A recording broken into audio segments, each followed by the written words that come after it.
Okay. This live stream is officially live on StreamYard. So now I gotta wait for YouTube to notify you that I'm live. And then we can get to the business at hand. The business at hand, baby. Now, what I'm gonna do is tweet this out, but of course, YouTube has not sent out the notification. So I'm gonna have to go find the damn stream itself and go, what the? Whoa. Why can I not find this stream? Okay, it's on the right channel. Okay, that's good. What is happening here? What are we going on? Oh, here we go. There we go. Okay, what is happening here? All right, notification has been sent out. Cool, notification has been sent out. So now I can copy to Twitter, and then we can do what I need to do. So I'm gonna copy the tweet, copy and paste to Twitter, which was actually down for some point yesterday. Well, a little weird, but luckily the Twitter is back and working properly. But yeah. All right. So we are live. We in the building. We're live. We're live, baby. Uh-oh. Got Nicholas out there. CDF Man is out there. We got Mirror Tech Talk out there. Oh, Genosin's in the cut. John Michelle, LeBaron Burton. Doug Houston. That's right. Viper on a Saturday. Oh, yeah. It's about to go down. So, 12 people in the chat. Yeah. Let's see what we can do here. Let's see what happens. I know y'all like, what the hell is he doing live tonight? Sorry I couldn't be live last night, but I had something to attend to. But your boy is here tonight, and we're about to get into it. So, wait. Let me turn that gain down real quick. All right, turn the gain down. So, current time, 8:02 p.m. Central Standard Time, which means you're here. You're not normally here at this time, but you're here. So, I'm going to have to ask you to turn your volume down, because if you don't turn your volume down, I will not be held responsible for what your neighbors think of you listening to some loud dude on YouTube, because that is on you, not on me. That's on you, not on me. Now, with the official disclaimer out of the way, let's go to work. Woo! Baby.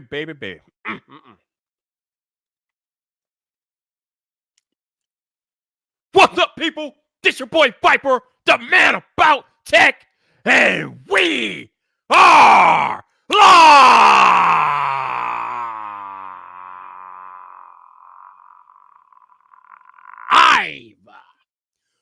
Welcome to Saturday Night Vyp, baby. Woo!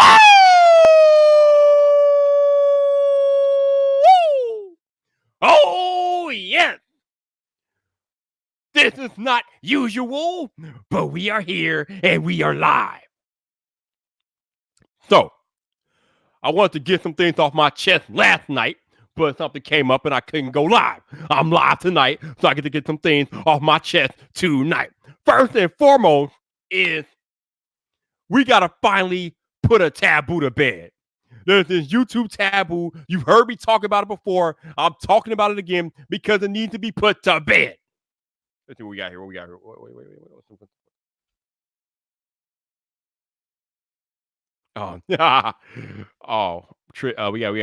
the Arden Taven out there being savage.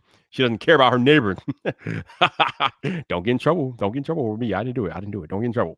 But so, as I said before on these live streams, right?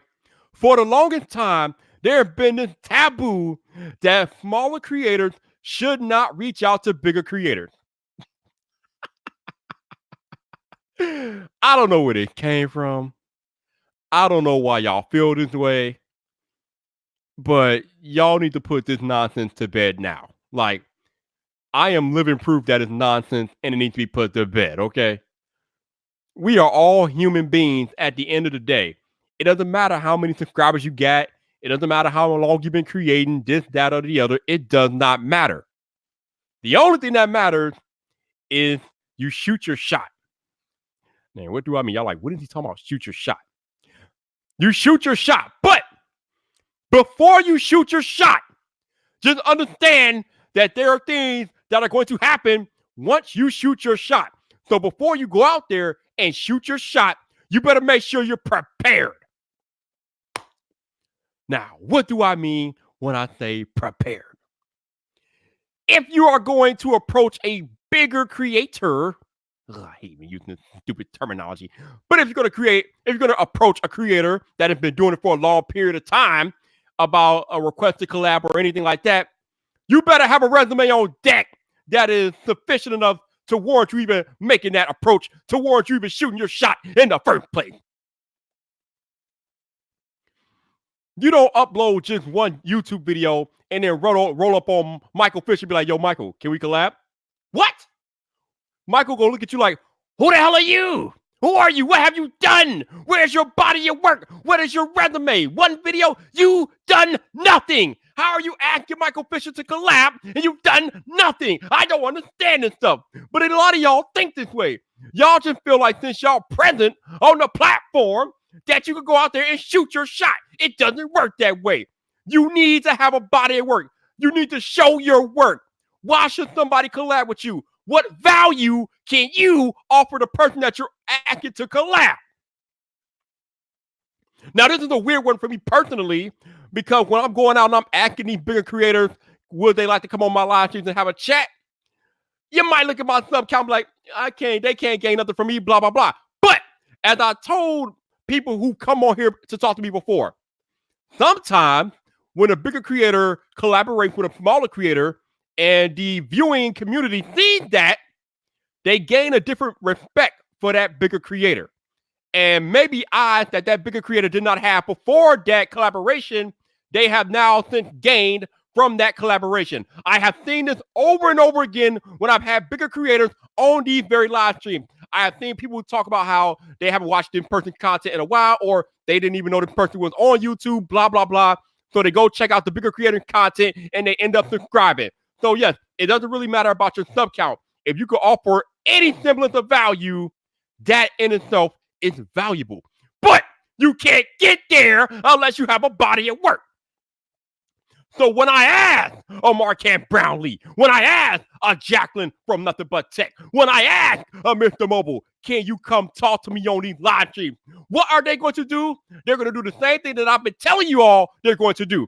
They're going to click on Vyper, the man about tech. They're going to look down my resume, my body of work. They're going to see 400 plus videos of me putting it down on YouTube. They're going to see the fire, the passion, the desire, the long resume of videos that I've done over the past 3 years on YouTube. That's what they will see, and then they will know I am about that life.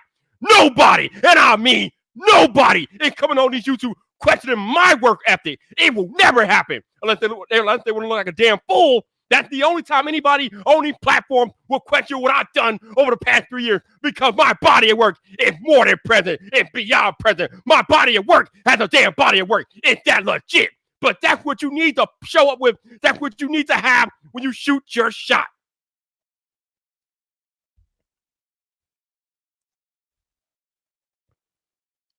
But yeah, basically, again, doesn't really matter what your sub count is, right? It don't really matter. Can you provide value to your target collaborator? Any value, doesn't even matter. And do you have a body of work? Why should they collab with you? What would they get from collaborating with you? Because that's the other thing that a lot of creators just gloss over and don't consider. They reach out for these collaborations, and it's all about, what can you do for me? Me. No. What can you do for them? It's not always about you. Yes, I'm pretty sure they know what you want, but they're going to want something in return. What do they get for investing their time in you? That is what you should be asking before you ever shoot your shot. And for the love of God, do not try to collaborate with anybody starting off with, Can you give me a shout out? Ain't nobody worth anything giving you a damn shout out just because you asked. That might get you put on a bench real quick. It might get you blacklisted. Don't do that. It's ridiculous. And the other thing that you definitely should not be doing is leaving a link to your channel in somebody else's comment section. What the hell is wrong with you people? Nobody does this stuff. Why are you doing this? This stuff for sub. This let's grow together monkey crap. This, can you go check out my channel? People be DMing me, people I have never heard of, DM me talking about, can you check out my channel? Who the hell are you? Why would I want to waste my time checking out your channel when I've never heard of you? Why? Why would I do that? Oh, that's right. I'm not going to. I don't know you from a can of paint. You've given me no reason to check out your channel, because if my Twitter DMs are the first place I've ever seen or heard from you, you were already messed up. You were already playing from behind. You were already operating at a handicap.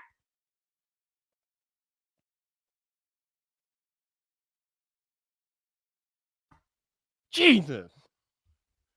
Bruh. Y'all got the game messed up, man.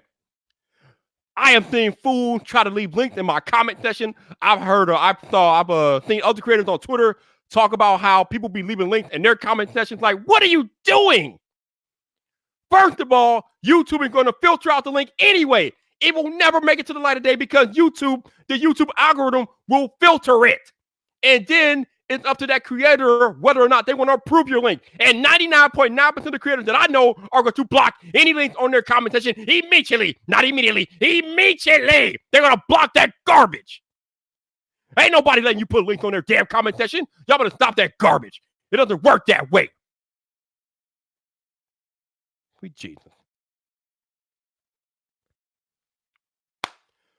So, let's say you have the body of work. Let's say you have something to offer somebody that you're looking to collab with. The next most important thing I could tell you is to have patience. Especially if you're reaching out to some of these large creators, like let's say a Your Average Consumer or a Marquette Brownlee or I Just Seen or something like that. You better have some long patience, man. Long patience. Because it's going to be a long time before you get a reply, if you get a reply. It took me 6+ months to have Jacqueline from Nothing But Tech on these live stream airways. 6 months of me having patience and reaching out. It took me half a year to get Mr. Mobile on the live stream. It took another half a year or so to get Marquette Brownlee on here for the first time. You got to have patience. Nothing is happening overnight. And if you think it's going to happen overnight, I got bad news for you. You're going to be in for a world of hurt when you get ignored. Or you think you got ignored, but then you quit. And then maybe they respond when you're not looking for it no more, or whatever the case may be. Just because you didn't have patience, you missed out on that collab opportunity because that's your fault because you were approaching it the wrong way. Shout out to my man Tech 702. Yeah, I guess, you know what? I could give you a shout out with the super chat. So that's what's up, bro. That's what's up. But don't do that either. Don't do that either. Don't be super chat asking for shout out. That ain't gonna work. I'm cool about it, but most YouTubers are gonna bury you if you try that stuff. Don't do that. Don't do that either. But anyway, where was I? What was I at? So yes, if you have the body of work and you have the patience to let them respond to you whenever they get free or have time to, then they're going to vet you, which is why I say you better have a body of work on deck. They're going to vet you. They're going to check out your content because nobody with any respect is going to show their faith on your channel if you are not about that business. I'm the same damn way. Anybody ask me to collab, I'm going directly to your channel to see if you're about that life, to see if you're about that grind, to see if you're about that hustle. What type of content are you doing? Are you doing it at a consistent basis? Are you doing content I can jive with? All of this stuff is stuff that I'm looking for before I ever decide whether or not I'm going to collab with you. And if I'm doing that, anybody else worth their salt is doing all that stuff before they ever say yes to a collab with you. So you better be patient. You better have a body of work, and you better be prepared for them to go ahead and vet you because that is what they're going to do. Like I keep telling you all, anybody that has been on my live stream has vetted me. You better believe they have checked out my content and they know what I'm about before they ever decide whether or not to show their face on my live stream. Every person that you've seen, all your favorite YouTubers have vetted me before they ever showed up on this stream. It just makes sense. That's the way it works. Nobody's putting their face out there for somebody that could potentially do harm to their brand. Let me. I don't know if I came up. I don't know if I came across clearly. Let me repeat that for the people in the back. Nobody is putting their face on your channel if you could harm their brand. Period. Nobody is showing their face on your channel if you are a liability. Period. So your content better be on the up and up before you request a collab.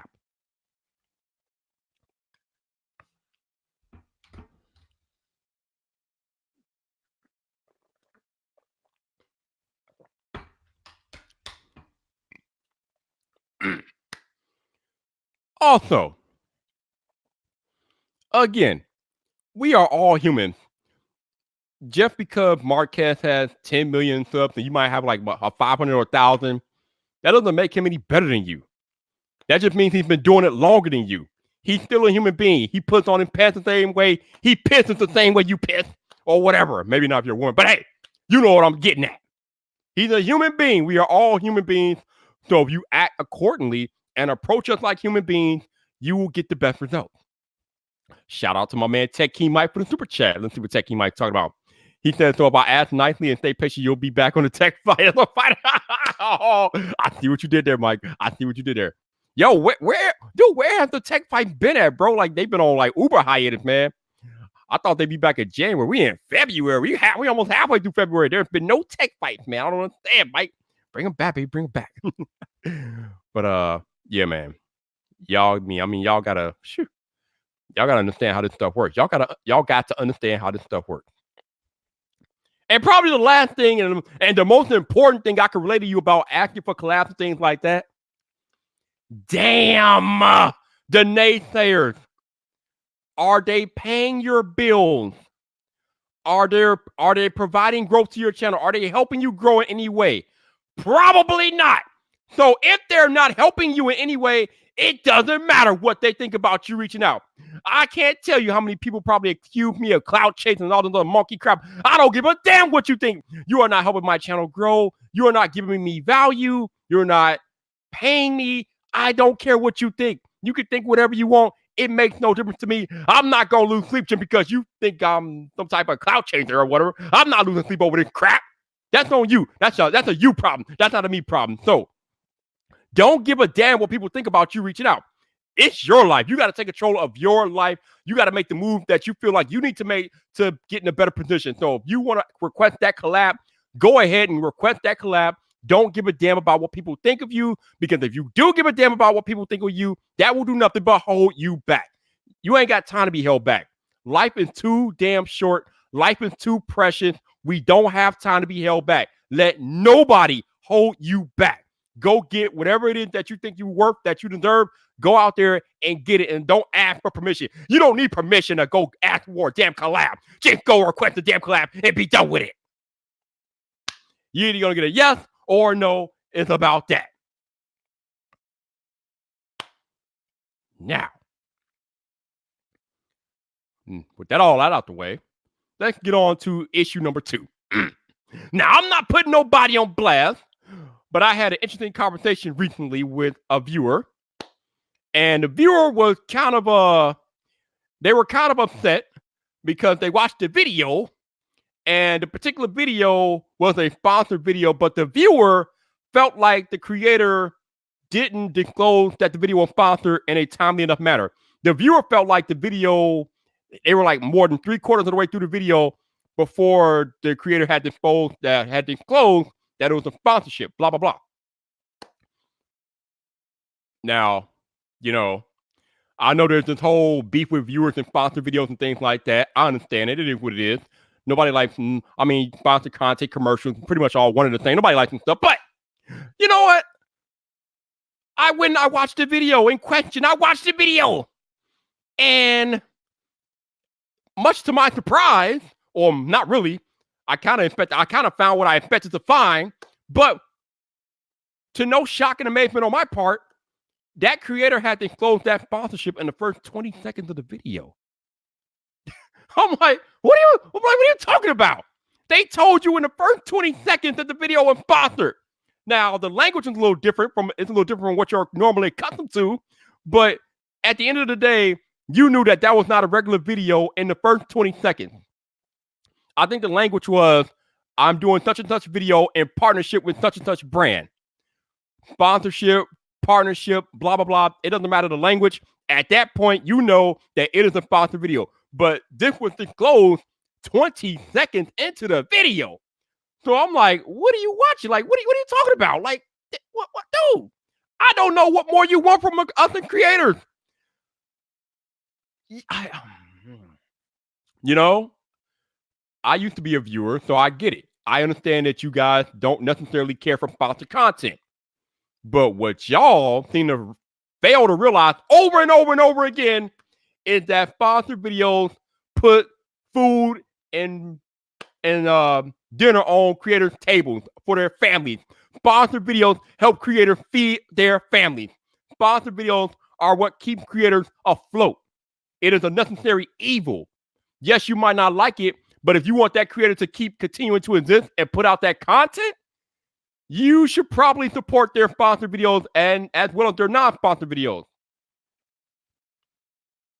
It's interesting to me because I don't remember hearing this much of an uproar about I don't remember this much of an uproar about commercials, right? I know people don't write commercials, but nobody like bitches about commercials like to this level. But I come on YouTube and people are just whining and complaining about sponsored videos. And the biggest thing to me is that it's optional content. You don't have to watch. It's not like a commercial where you gotta sit through the commercial to get to your next show. It is optional content. If you know it's a sponsored video or you feel like it's a sponsored video, you can click off and go to the next video. There's nobody pointing a gun to your head like, watch the video, punk. Nobody pulling up on you like Debo, like, watch the video, punk. Nobody's doing that. It is optional content. If you don't like the sponsored video, click off it. But hear me now.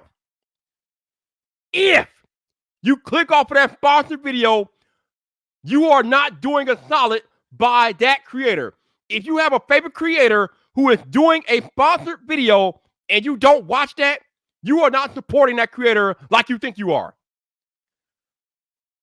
Because consequently, those sponsors are looking for views, engagement, etc., etc. So if you don't support that sponsored content, B2B, you're not supporting that creator. Period. You're not supporting the creator. Again, yes, we don't like sponsored content. I understand it. I used to be a viewer. I feel you. But again, how do you think your favorite creators are able to keep creating, able to upgrade their equipment, get better lighting, get a dedicated office, all this stuff? How do you think that's possible? Sponsored videos make it possible. These brand experiences make it possible.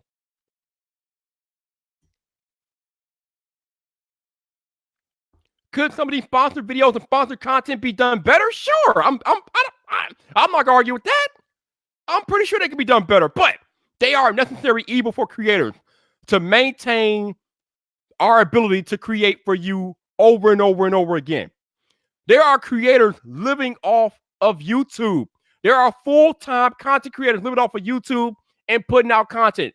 They make their living by providing content to you. But guess what? Just like you go to your 9 to 5, you expect to be paid. Creators expect to be paid. Sponsored videos pay us so we can keep creating for you. So again, you don't have to like it. That's fine. But just remember, if you don't support and engage with the sponsored content, you are harming that creator. You are doing harm. Real talk, you're doing harm. Because you are effectively you're effectively hurting that creator's ability to bring you more quality content because you're not supporting their sponsor content. Now, I know this is like a tricky subject and things like that because there are some creators that do a lot of sponsor content, and then there are some creators that do a little bit, but they don't do too much. If a creator is doing a sponsor video every single video, then okay, you got me. That's just craziness. But there's a way to do it right, and there's a way to do it wrong. I've never done sponsor content, so I can't really speak to this, but I know as a viewer, I'm not trying to see a sponsor video every video. But there are different types of sponsor videos too. There's the dedicated entire length video sponsorship, which is practically an ad or commercial. And I know that can get a little weird. Like, I got you. Or there's the ad integrations in the middle of a normal video, right? So you're watching an iPhone review. And as you're watching the iPhone review, the creator, they implement a sponsorship for about 30, 45 seconds, maybe a minute, talking about some type of whatever the sponsor thing is for the day. They're talking about that. So they put that into the video. That's cool. I think that's more of a less, I don't know. Some of you all might think that is more disruptive than a sponsor, entire sponsor video. I don't know. At least with a sponsored video, at least with a dedicated sponsored video, you guys can completely click out of that if you don't want to watch that. But it's kind of hard to click out of a sponsored ad integration if it's part of a normal video. So I don't know. But either way, man, sponsored videos are important. They help creators put food on the table for their families, and they're not going anywhere. Now, I've heard the complaints about how people don't like the fact that creators do sponsored videos because a lot of you all have YouTube Premium. Let me tell y'all something about YouTube Premium. Ain't nobody getting jacked from YouTube Premium, okay? YouTube said they give some of that money to creators. They might give pennies to the creators from YouTube Premium. So your YouTube Premium sponsorships are mostly going to YouTube. The creators see very, very little of that. So that's not putting food on the table for us at all. That's doing nothing. So don't think that your YouTube Premium is going to the creators. Hell no, it's not. It's going to YouTube Pocket before it ever goes into the creator pocket. So let's cut that noise out immediately. YouTube Premium is doing very little for a creator's bottom line.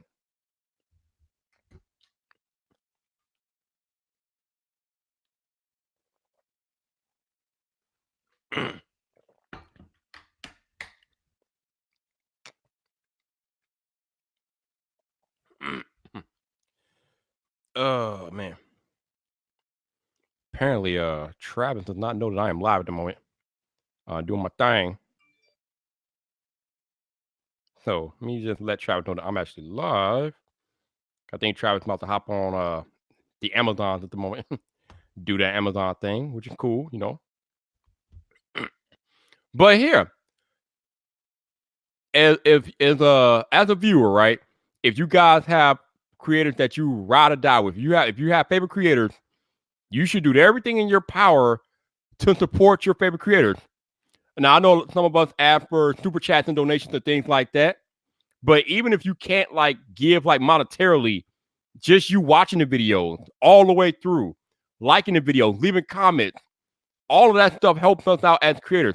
So if a creator comes out with a sponsored video, if you watch the whole video, comment, you are supporting that creator.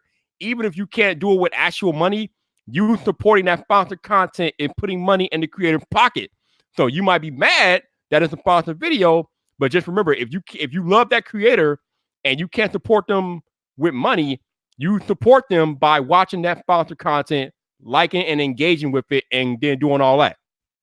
So there are levels to this stuff that y'all need to be aware of. There are levels to this stuff. All right. I've been ranting for 29 minutes. So let's see. We got my man LeBaron Bird out there. What's up, LeBaron? We got Mauricio Gutierrez. What's up, bro? How you doing?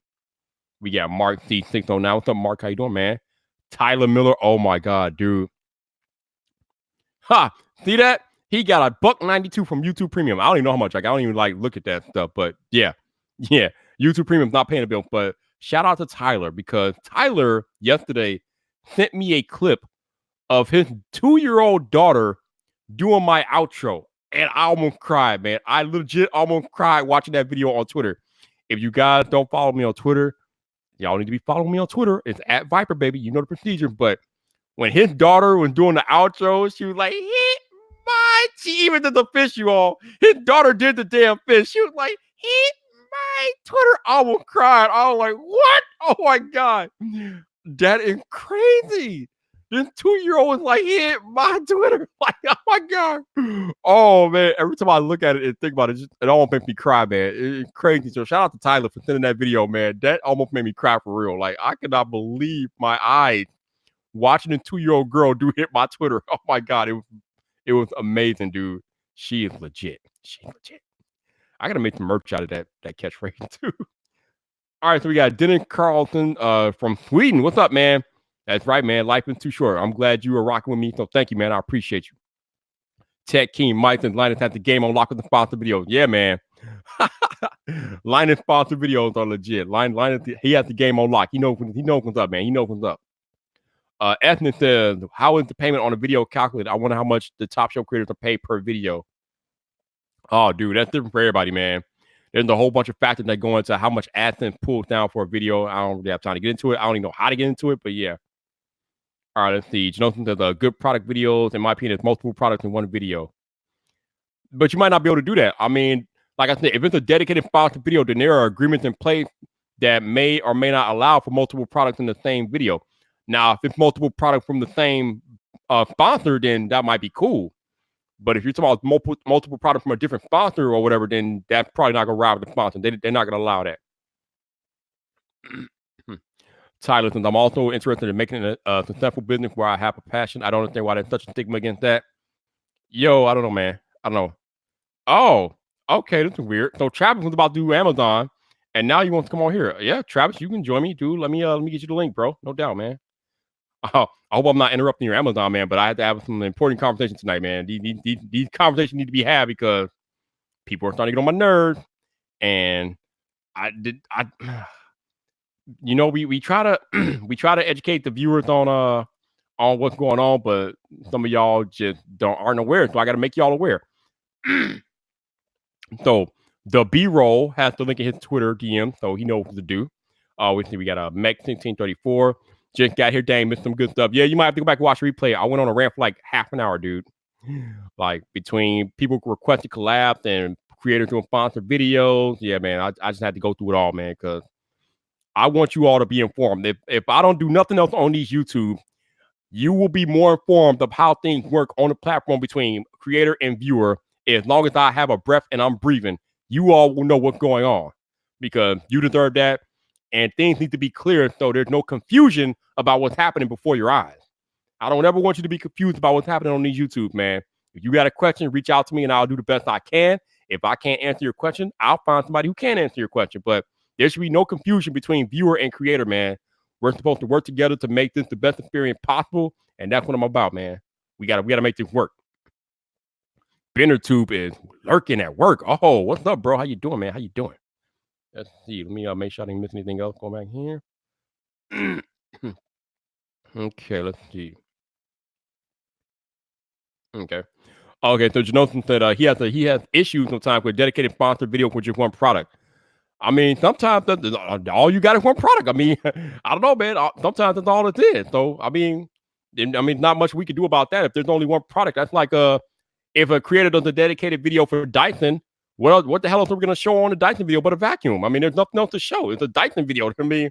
So there's those times where, I mean, all you got is one product. So, I mean, it is what it is. Even A from Norway. What's up, bro? How you doing, man? How you doing? My man from Norway's in the building. And we got Uncle Dan in the cut. What's up, Uncle Dan, man? How you doing, man? How you doing? Got to catch up with all y'all because I missed y'all when I was doing my rant. We got a Picket 2. What's up, bro? What's up, man? What's up? The artist Haven out there causing trouble.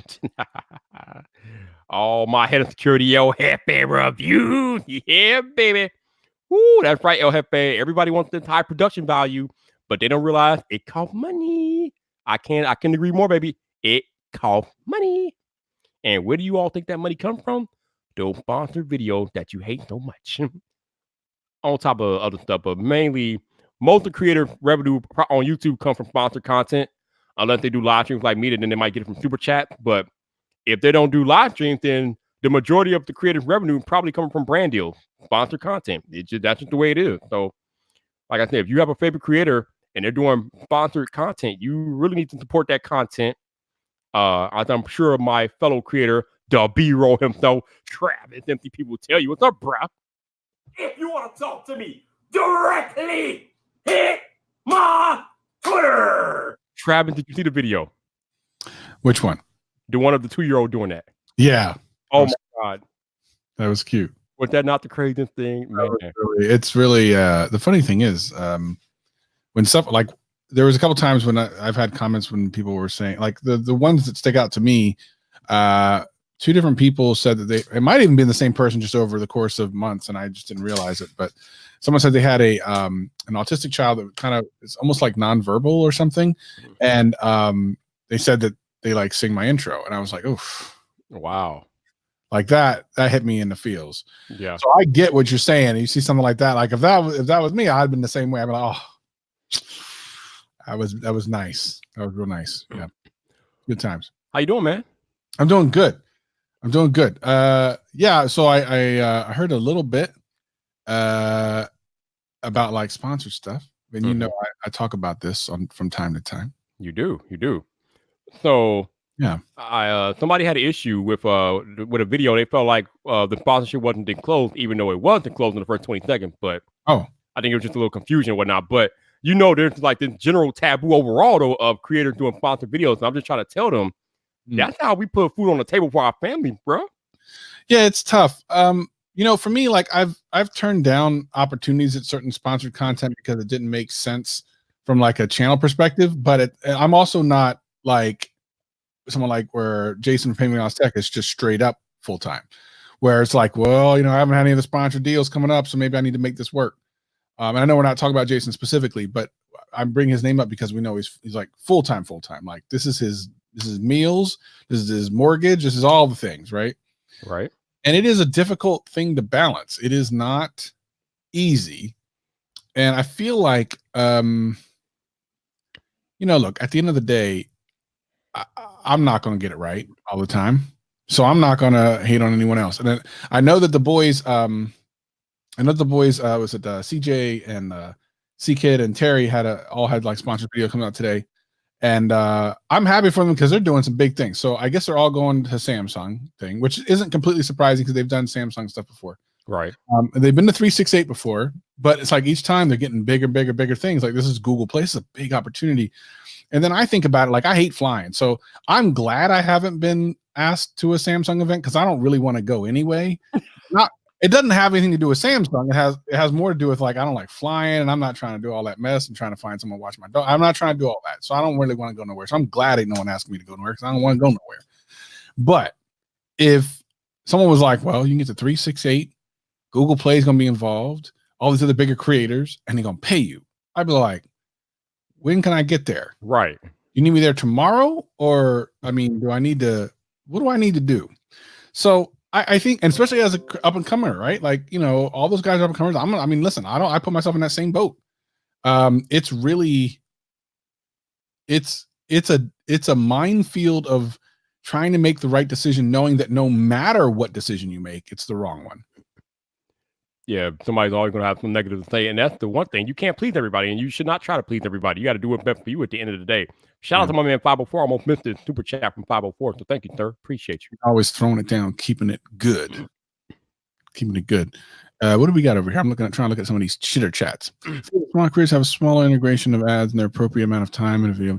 Yeah, so this is one of the few times I know Genosis he had some issues with the videos, and because I think I saw him say something on Twitter, and I understand. I get it. As a viewer, you're kind of like, oh, damn, and I get it. But to me, I look at it like this. I look at it the exact opposite. First of all, you don't see any of those 3 guys doing long sponsored stuff. So it's like, do I really want to watch the same thing 3 times? Well, in this case, yes, because I know those 3 guys.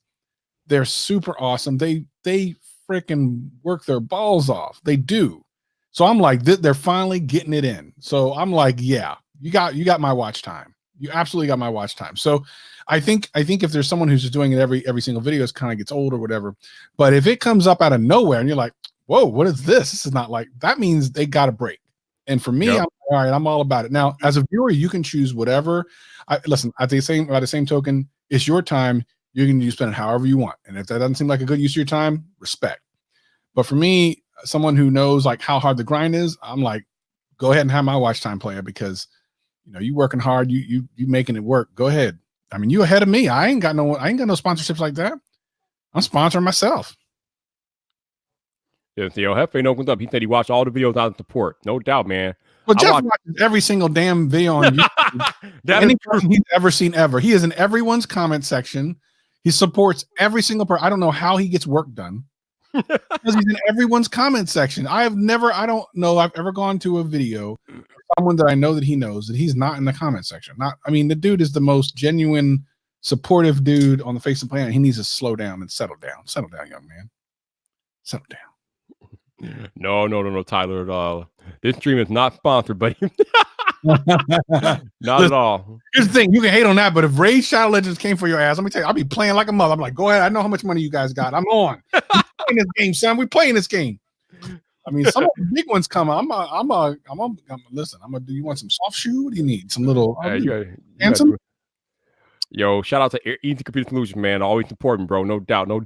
Technically, teeth of the 3 Hefes out there. There might be. I mean, him and his brother almost look alike, so there might be. That's true, dude. His brother's cool, man. We all hung out when we went to in California. We went. Team Fatbuck came up. We added a new member. We went out there to Roscoe's Chicken and Waffles, and we tore it down, man. We tore it down. That one's up, man. That one's up. Yeah. So I was this auto show, man. Your little you press and shit. Oh, sorry. Oh, yeah, right. Yo, man, the auto show was cool. I mean, I didn't have like any shoe affiliation with any brands. I just signed up to get the credentials and they gave them to me, so I just went and enjoyed, bro. So what'd you see? What stuff you see? I mean, obviously all the new cars and things like that. I took a test drive in a Toyota RAV4. Took a test drive in a Dodge pickup truck. Well, I got test driven, but I didn't drive, but they test drove me. Kind of lame, but whatever. But yeah, there was a Dodge pickup truck that was driving on 3 wheels, and I'm like, whoa, this thing is driving on 3 wheels. Like, whoa, I was on some James Bond type stuff, bro. It was pretty cool, man. It was pretty cool. But yeah, I mean, the thing that got me today, Travis, was there. Subaru was doing some type of pet adoption event, so they had puppies at the auto show, bro. Oh, I love that. Yeah, so I had to go say hi to the puppies, man. I have a soft space for like animals and dogs, especially. It's funny you say that because, whenever I try to go anywhere, I like staying at hotels and stuff, but it's very difficult because you have to go to a dog-friendly hotel because I ain't leaving Nathan with just any particular person. So he usually goes with me, and I found a dog-friendly hotel. It's really nice, not too far from here. And it turns out, this kind of got me in the feels. It's one of the few hotels that doesn't charge you extra to bring your dog. Most of them are anywhere from $75 to $200 your dog. This one not only doesn't charge, they actually keep a dog on property for adoption. So from the local shelter, they'll house a dog at the hotel for someone just in case they're like, you know what, I just fell in love with this dog, I want to adopt. So I was like, brought to you by the merch store. Come on now. That's right, baby. I'll have pimping out the merch store. Y'all want some Viper merch? If y'all want something like this immediately t-shirt that I'm wearing, baby, I got a whole merch store. Click the link that I'll have and post it in the chat. Appreciate you all. But yeah, man, it's funny because I went to the auto show for media day on Thursday, and then obviously I went back today for opening day to the public. I wasn't aware that there were puppies on deck on Thursday, so I missed the puppies on Thursday. So I made sure to visit the puppy today. So that was pretty cool. I ended up buying a churro, from the auto show, which I will never ever do again. Oh my god, that was it not good? No, it tasted like it was sitting there for like 5 days. Like, what is this?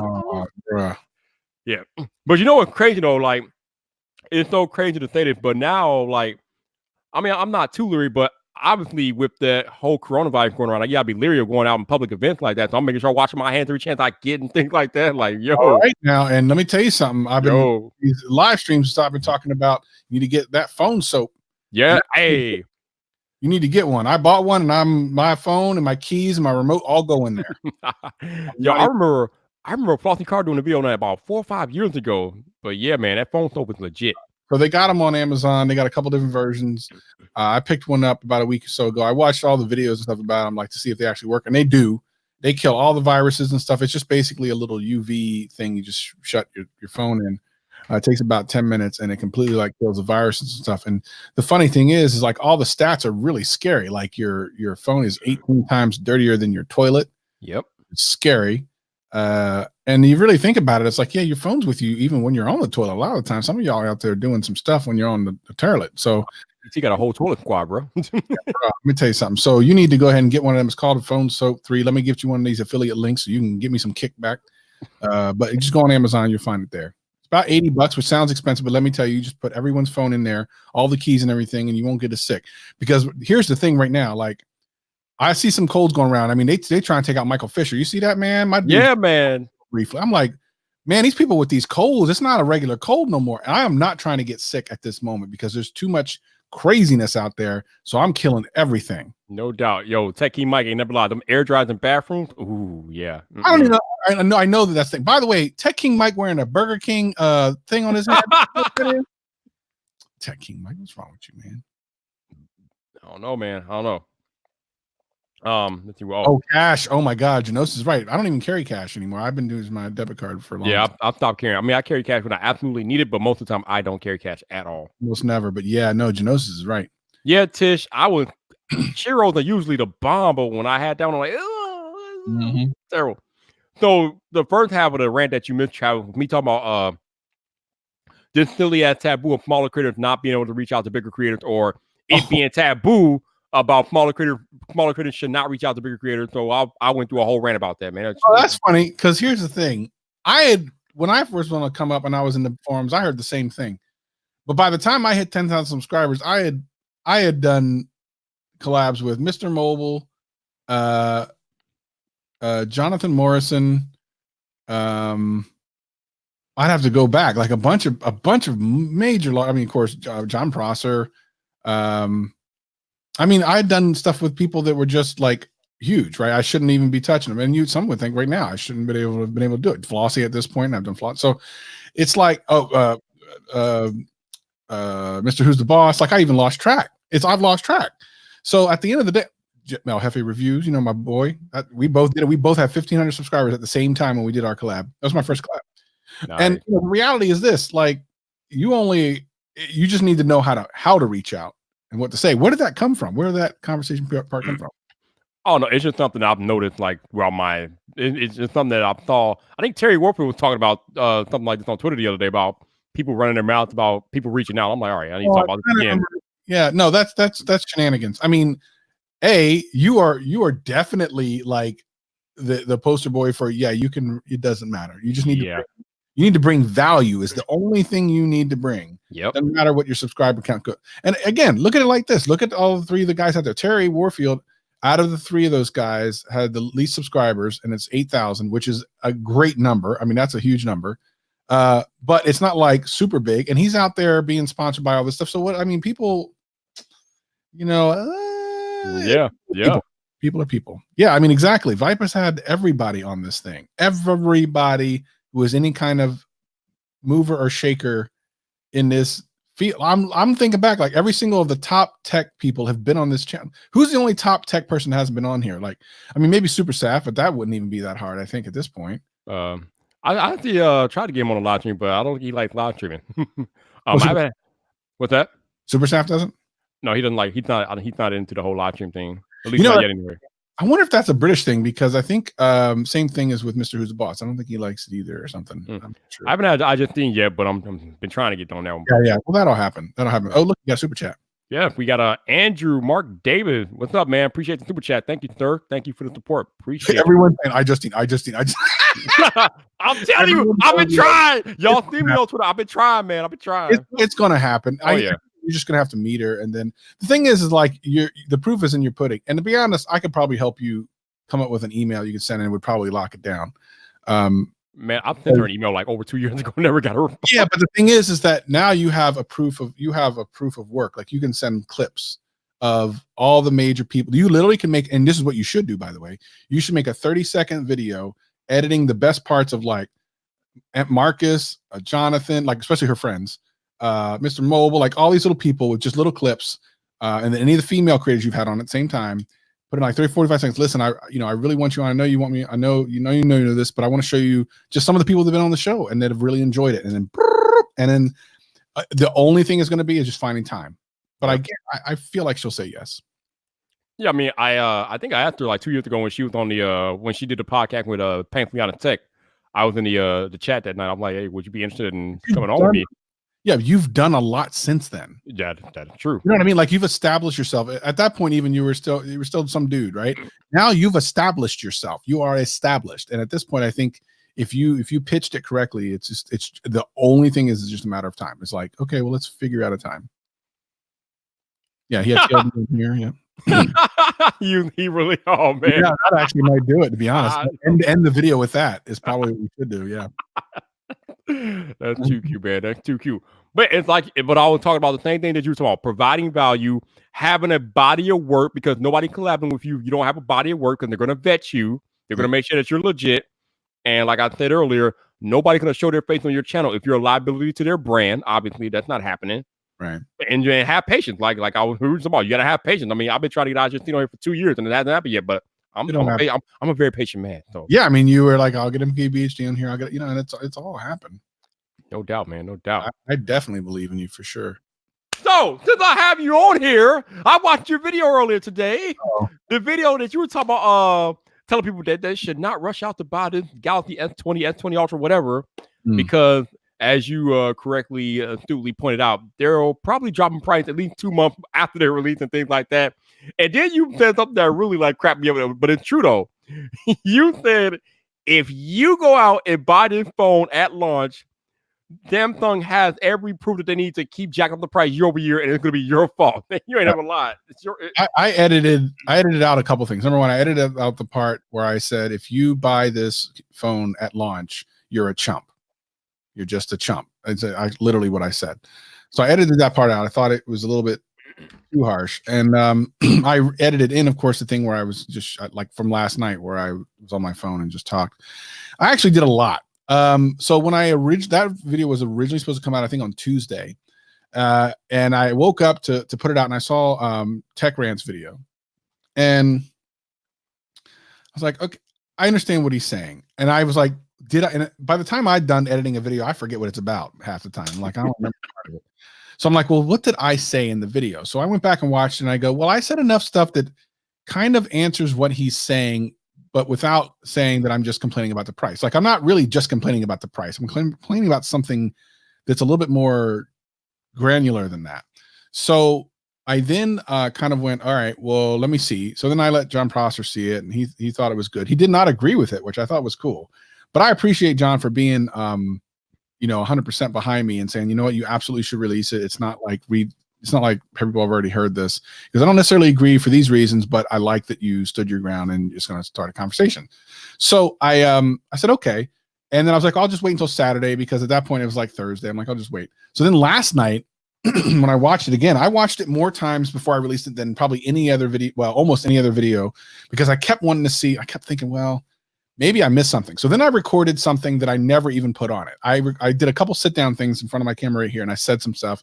I was going to edit it in, then I said, never mind. Then I'm like, I'm not even going to release it. Then I'm like, well, maybe I'll just release it to members. And I went over this like for a couple of days, and this is not something that happens to me normally. I don't normally go through this process. But then last night I'm like, there's a couple of things I need to add the context. And then when I put it in there and then I watched it as a whole, I felt better about it. And just based on the comments, which of course not all the Samsung Nights are there yet. Of course, some have come through. I feel okay about it. I feel like I've said my piece about it. I've said, I've added some color to it in a way that I don't think many people are saying. Sure, buy what you want, which is fine. But every time you do that, you're validating what they did. And what I find really funny is people they're basically being apologists for it, which I'm like, okay, I don't understand that at all. They're like, people shouldn't complain about the price. Yeah, they should.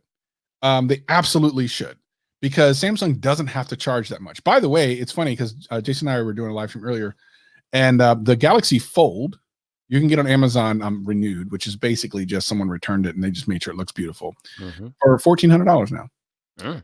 That thing came out 6 months ago. All Samsung phones drop in price quick. Yep. With the quickness.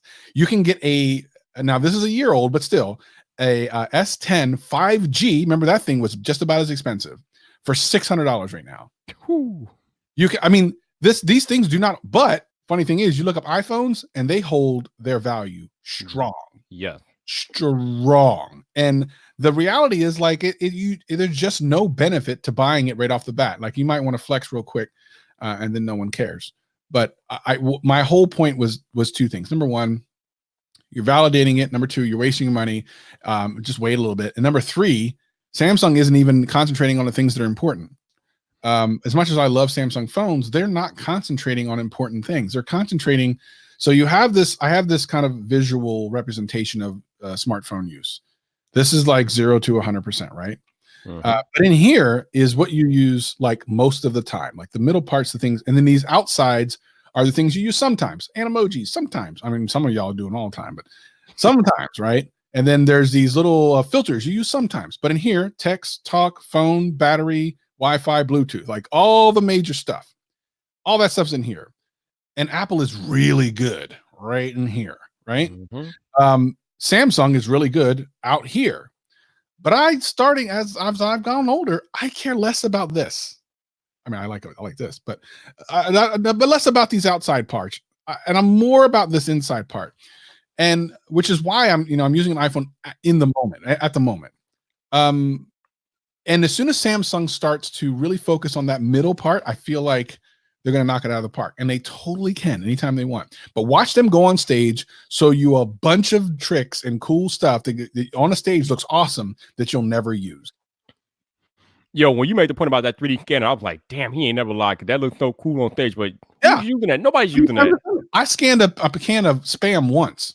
It looked like trash, and then I never used it again. How many times has everyone in the chat, how many times you use that who've had a note? How many times you use that 3D scanner? And here's the problem with it. They took a large portion of R&D. They paid people to sit down and make that feature. It took them however long it took them. It's not a quick thing. They had to figure out stuff from the camera and then the 3D and all the things. Someone took perhaps millions of dollars to make that a thing when they could have spent that same amount of money and figured out how to make the battery last a little bit longer. Like that same amount of money could have gone into the R&D of making Bluetooth range longer or making the audio quality better or like anything else. Because I know I used to work in corporate for the things that we made millions of devices of all types.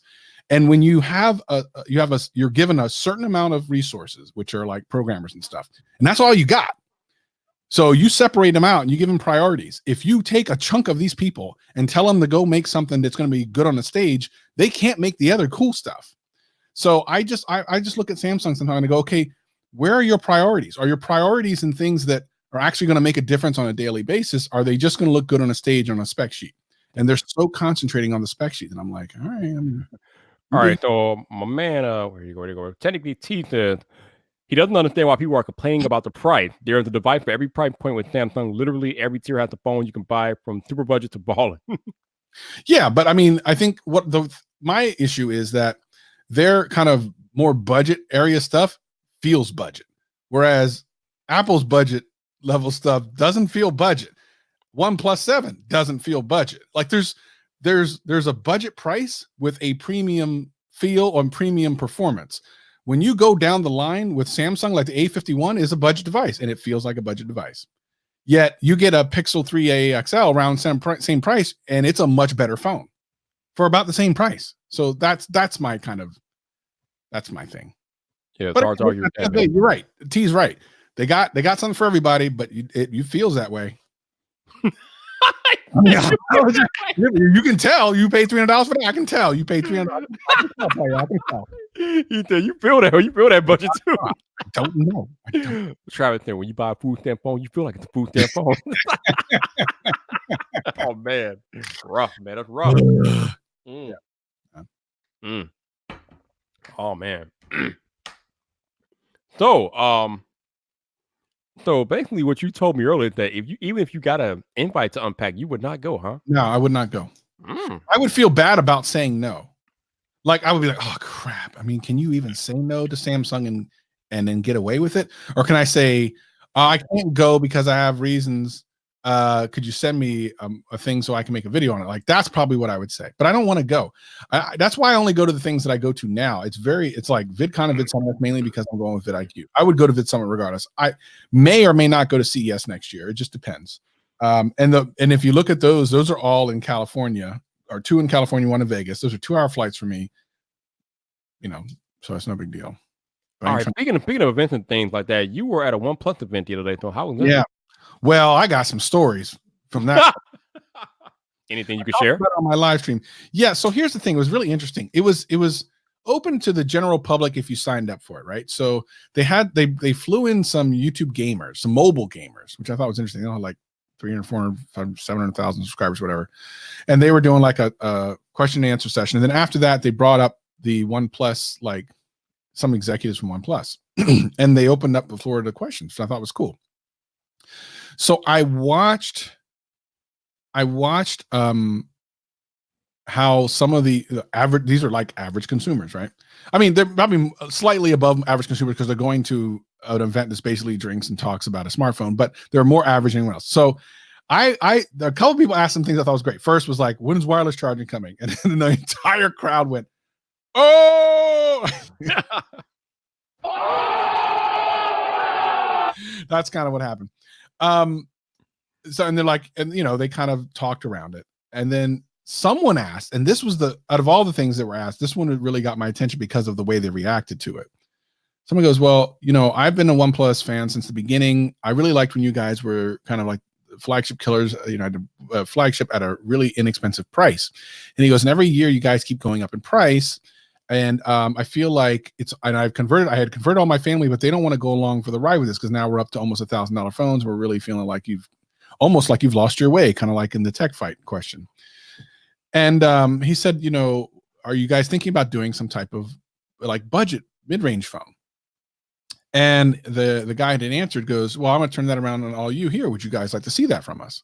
And of course, universally, yes. And so then he goes back to the guy and goes like, what kind of things would you like to see? Now, I thought, and you could tell he probably thought too, that the guy was going to talk about like a anywhere between like $500 to $650-ish phone. And this guy goes, well, to be honest, I'm looking at the Pocophone F2, which is like $200 to $300. And you can see the blood drop out of that guy's face. OnePlus guy was like, oh, well, that ain't happening. I was like, you didn't think that was going to happen. So, I mean, look, let me tell you something. This is what happened. This dude, hold on. He was like, hold on. He was like,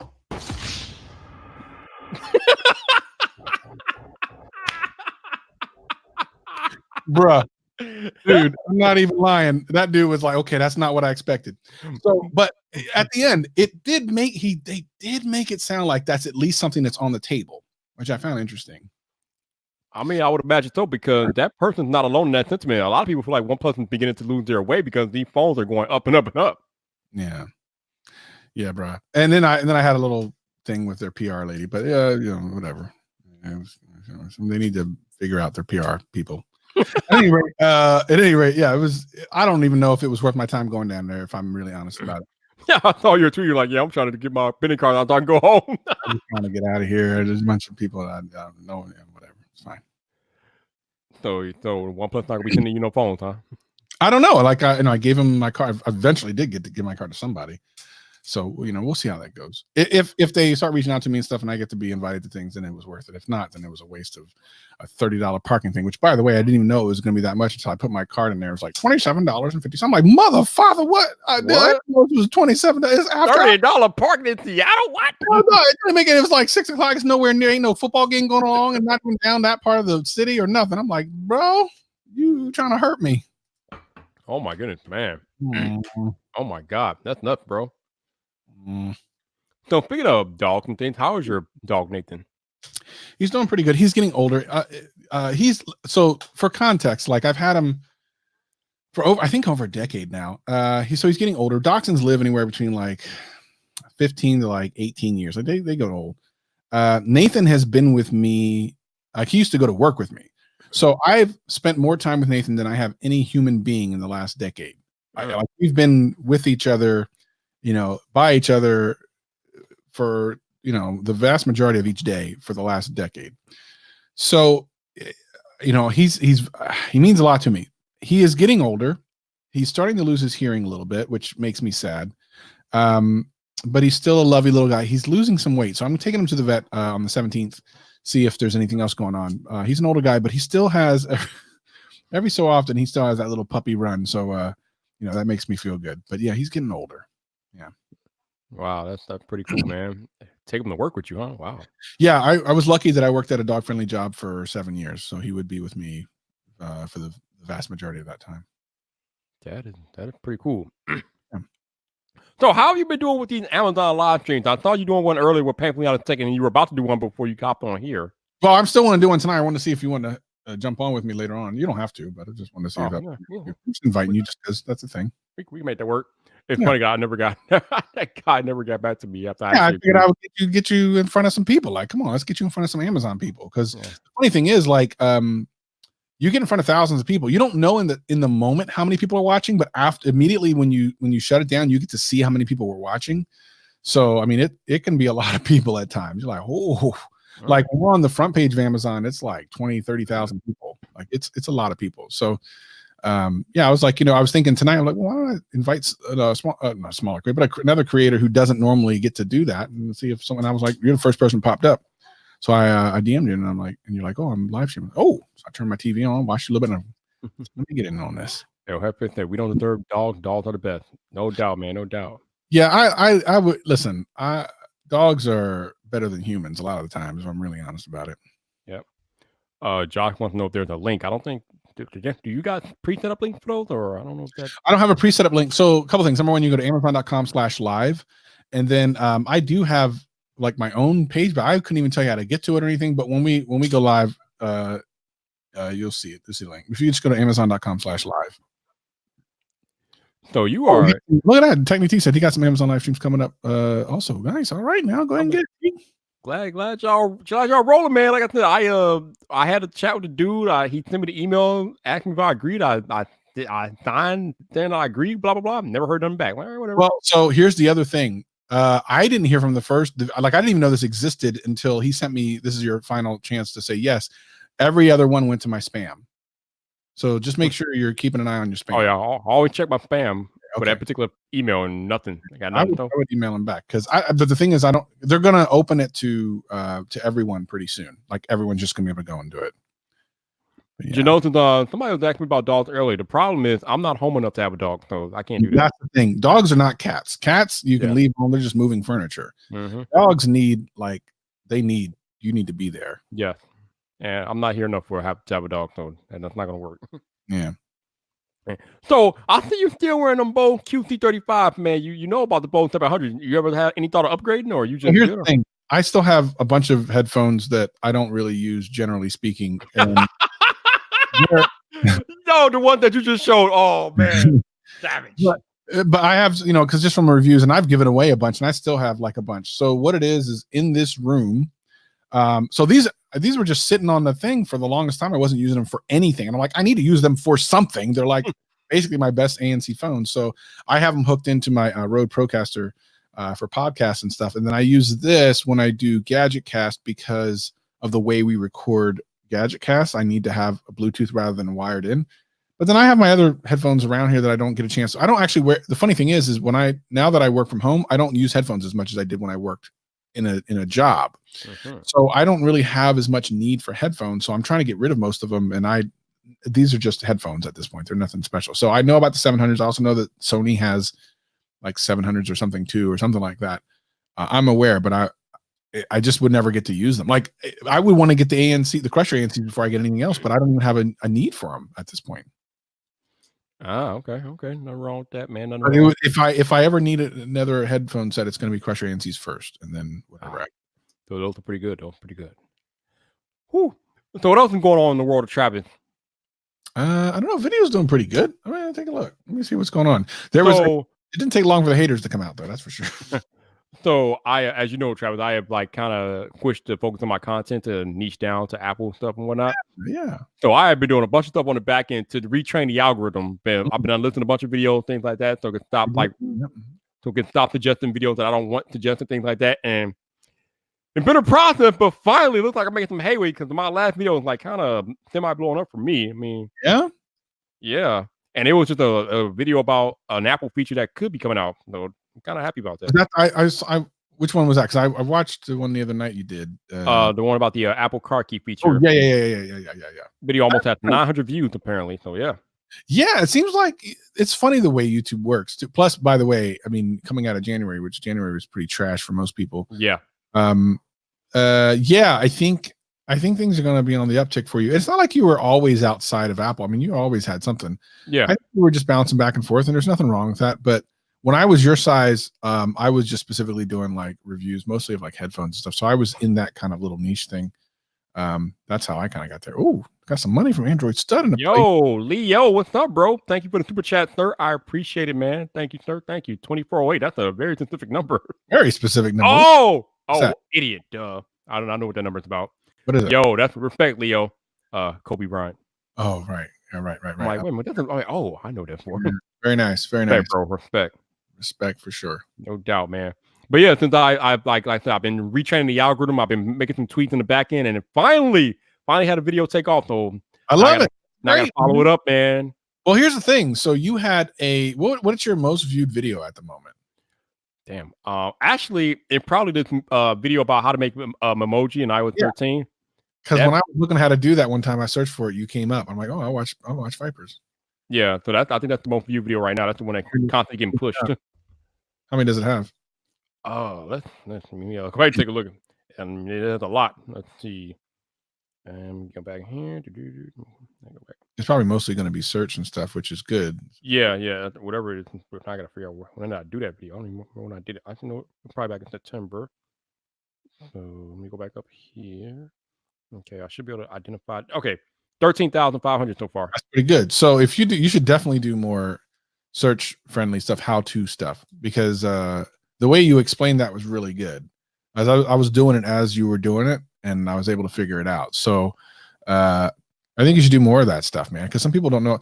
Here's the day, like I was on a live stream the other day, and someone was like, "Do AirPods work on Android?" And it's just like simple stuff like that. You'd be amazed at like how often people are looking that stuff up. You should definitely be the place that people come to for some simple answers on tech. I mean, besides the stuff you normally do, if you need to fill in some gaps, like I can't think of anything to make, you literally could do a how to pair 3 headphones to your iPhone. I mean, like you could do any of that stuff, and that stuff will just last because people always look, certain things up. How to turn off, because when in iOS 13, when you try to turn off Bluetooth, it doesn't really turn off. Right. Like you could talk about that. You could do a video about that. I guarantee you get views on that. It wouldn't come up like right at the beginning, because your subscribers already know how to do that, but it'll go in search, and people for the next however many until Apple decides to make it so that you don't do it that way, will keep searching that up. Yeah, CDF, man, you're right. The most viewed video probably the one how to do the emojis in iOS 12. Yeah, man. But the other one, the updated one, is coming up right behind it. Yeah, I predicted that something you make in the next couple months are going to be both of those, especially now that you're really. Yeah, now that I finally changed the algorithm to do what the hell I wanted to do. Yeah, right. But so funny thing, when you it's funny because I saw what you did last year with the Super Bowl video, so I was like, you know what, I'm gonna do that this year, try to get some of them views. And then what's that? There was a couple other smaller creators that DM'd me, or like, I'm gonna do that too. Did it do anything for you? Hell no. Oh. Nothing. Just but it's funny because I was watching your view count. I'm like, damn, maybe it's just something in the air. And then like you went from like 2,000 like 44. I'm like, watch it out for me, shit. So here's the thing. Well, there's a couple reasons for that. Number one, I had that one last year. First of all, I got half the views of last year. So just to be clear, it grew faster than last year. It gave me almost as many subscribers in less than half of the views. So that's great, but it was still half the views. But I had that original video was still getting views the week of, and it was the information of it was wrong because it was CBS last year and it was Fox this year. So I leveraged like that video, and also I got 3,000 views from that video alone. I just put in the title, look in the description. In the description, I put the link to the new one. So I got 3,000 views just from that alone. And then what happened was during so as the Super Bowl got closer, so we recorded Gadget Cast at 2 p.m. Pacific, and I think what time did the Super Bowl start this year? Actually, I think 5:30, like 5 or something. So when I was doing Gadget Cast, it was at 1,700 views per hour. Then by the time the Super Bowl started, you could tell people were last second trying to figure it out because it shot up. It went like from 1,700 to like 2,000 views an hour to like 4,000 views. Like it was just climbing. And my record from last year was 7,000. So this year I got up to 11,000 views in an hour, and it stayed there for the better part of an hour. I'm like, whew. So yeah, that was pretty intense. Here now, the funny thing is, two things. Number one, it only has an 80% like ratio, which I find curious. I don't even understand that. But something else that I'm like, this just goes to show how messed up some people on YouTube are. I tell you exactly, the title is how to watch the thing in 4K for free. I literally tell you how to do that in the video, right? Right. I mean, did I do any tricky dicky thing in it? Did I go, oh, you got to actually put your credit card? Did I say it was none of that. Nope. You literally download an app and that's it. Right? That I delivered on the promise of the title, right? Mm-hmm. It goes, clickbait, this is bull. I'm like, oh, what? I'm like, bruh. That's why clickbait doesn't even faze me no more. Like, bruh, I could say, here's a cup of water. You gonna say that's clickbait? Shut up. Somebody always gotta think, no, man. Every day outside, they always gotta talk out their mouth, man. All the time, bro. All the time. But yeah, man, I remember, like I said, I was looking at the view count, and it was kind of going slow, and then I thought the other day, I'm like 44,000 without happening. Like, here's the thing. It is when a video goes really fast, it is way delayed. So the year that my Super Bowl video got to 80,000, for a long time, people were like, "Oh my God, you're at 40,000," but I was at 60. And then people were like, "You're at 60,000." I'm like, "I'm at 75." Like it was so far behind that people were like, "Oh, you're doing well." I'm like, "I'm doing better than you think I'm doing." Yeah, it's just that YouTube takes a while to then validate accounts on the front end. So yeah, the YouTube real-time views are always slower than the actual. But it's exponential as it gets faster. It's like way. Yeah. So when you go to like, if you go like to an MKBHD video in the first couple hours and you're like, oh, you got 200,000 views, he probably has 500,000. It's crazy. Yep. No doubt, man. No doubt. So what else can we rant about? What else can we rant about, man? I don't know. Oh, I got a question for you. Have you had these idiots try to come down to your comment section and leave links? Yeah, I mean, that happened. You know what? The one thing I don't have a lot of, which is weird, is sub for sub. I don't get very many of those. Like I could probably count for the entire 2 years on one hand. Well, YouTube filter those out anyway, so. Well, it would go in my filtered thing. Yeah. Here's what's interesting. Since I stopped doing reviews, I don't get as many. But when you do reviews, you'll get a lot of people trying to link to their affiliate links. Yeah. They do that a lot. Oh, yeah, you can get it on sale, $2.99 here. No, you can't, motherfather. No. Get out of here. And then I saw a guy, and I wanted to say something to him, but I didn't. He left a comment. He goes, on one of my old reviews, he goes, never trust a review with an affiliate link. I'm like, bruh. I have left affiliate links on things I've told people not to buy. Yep. It literally, the only thing is like, if someone wants to buy it, it doesn't cost them anything extra. And I get a little bit of a kickback, which is nice. If that alone makes you not want to trust the review, then you might as well not watch YouTube. Well, you know what, Travis? That actually brings up another like taboo. Now, this taboo is not as bad as it used to be, but there is a slight taboo out there that creators shouldn't make any money off of videos. Like, or at least to the very fact that a viewer should not have to put up any money to watch a video. But that's a choice, though. If a viewer wants to put money on a creator or with a creator, they can do that. But if they don't want to, they don't have to. So I don't know why it's such a taboo. But that's why YouTube is kind of great. It's like you don't have to, but if you want to, you can. And you know that most creators are not like rich or balling or anything. There's a lot of people out there working multiple jobs. There's people out there right now with over 100,000 subscribers that still have full-time jobs, and this is just a side thing for them. And if you feel like you want to show some kind of appreciation, then that's cool. And by the way, like I never asked for super chats on my live streams or anything. I'm blessed whenever someone leaves. When I appreciate it more than you guys think. And it's not because I think, oh, good, it's money, because I don't even really use that money. Like that money goes in my savings, and I try to keep it and not use it. I'm not out here trying to ball or nothing. You know, I would like to get to the point where it sustains me so that I can do it, but more so just so I can do this, right? And not have to worry about paying the bills. and I get it. You come to YouTube to do something and watch videos for free. Totally get it. Totally fine. Cool. You don't have to spend a dime. But to hate on anyone who wants to is a little bit weird. And you're paying for TV otherwise, in some way, whether it's the electricity or if you have cable or satellite or whatever, your time, ads, in some way you're paying for it, whatever you watch. And YouTube's no different. Yep, no doubt, man. Some people are asking me about the auto show. The auto show is pretty cool, man. As far as electric cars, I don't know. I think Trent posted a whole link of listening to electric cars the other day on Twitter, but obviously the Mustang Mach-E was there. Got a chance to mess with that a little bit. It was funny. It was kind of funny because when I went there for Media Day, they had it up on the display, but you can go like look at it close up and things. When I went back today for opening day, they had it roped off, so they won't even let people go on the display no more. So glad I went there on Media Day to get a little close up with it because they wasn't allowing that today. So is it over or is there another day? No. The auto show is all this week and next week from the 8th to the 15th. So it's a whole week. Are you going back? I think I am going back next weekend, taking the lady. So I'm going back next weekend for that. So you're gonna spend most of the days and just go back for like a couple of last days? Yeah, I think we're gonna go back. We're gonna go back. I think next Saturday. So I think we're gonna do that. My buddy, I think Andrew Edwards said he's gonna be in town doing a show there at some point. So he was everywhere. Yeah, all the time. Yeah, he is everywhere. He is. I gave him a hard time at CES when I saw him because again, the dude lives 20 minutes from my house, but I see him only thousands of miles away, either in California or in this time Vegas. Like I've seen him 3 times in the last year, and every single time has been outside of the state. But and then I gave him a hard time about not picking up this is a little known. I'll give some a little no. I mean, why not? And I think you might know this, Vyp, because I mentioned it before. So when I was at about 500 or 600 subscribers, this is before I knew like Jeff or you or anyone, I was like, I want to make this work. How do I make this work? You learn from people who are already doing it, right? Mm-hmm. So I did a Google search for YouTubers in the Seattle area, like who's the big YouTubers, right?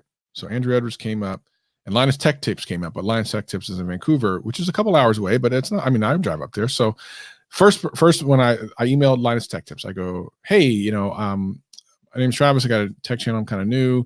I really want to learn from one of the best. I know you guys are amazing. I would love to come up and just like intern for a couple days. I would love to do that. I would do it free. I just want to be there and soak it all up. And if you want me to get coffee, I'll do anything you want. And a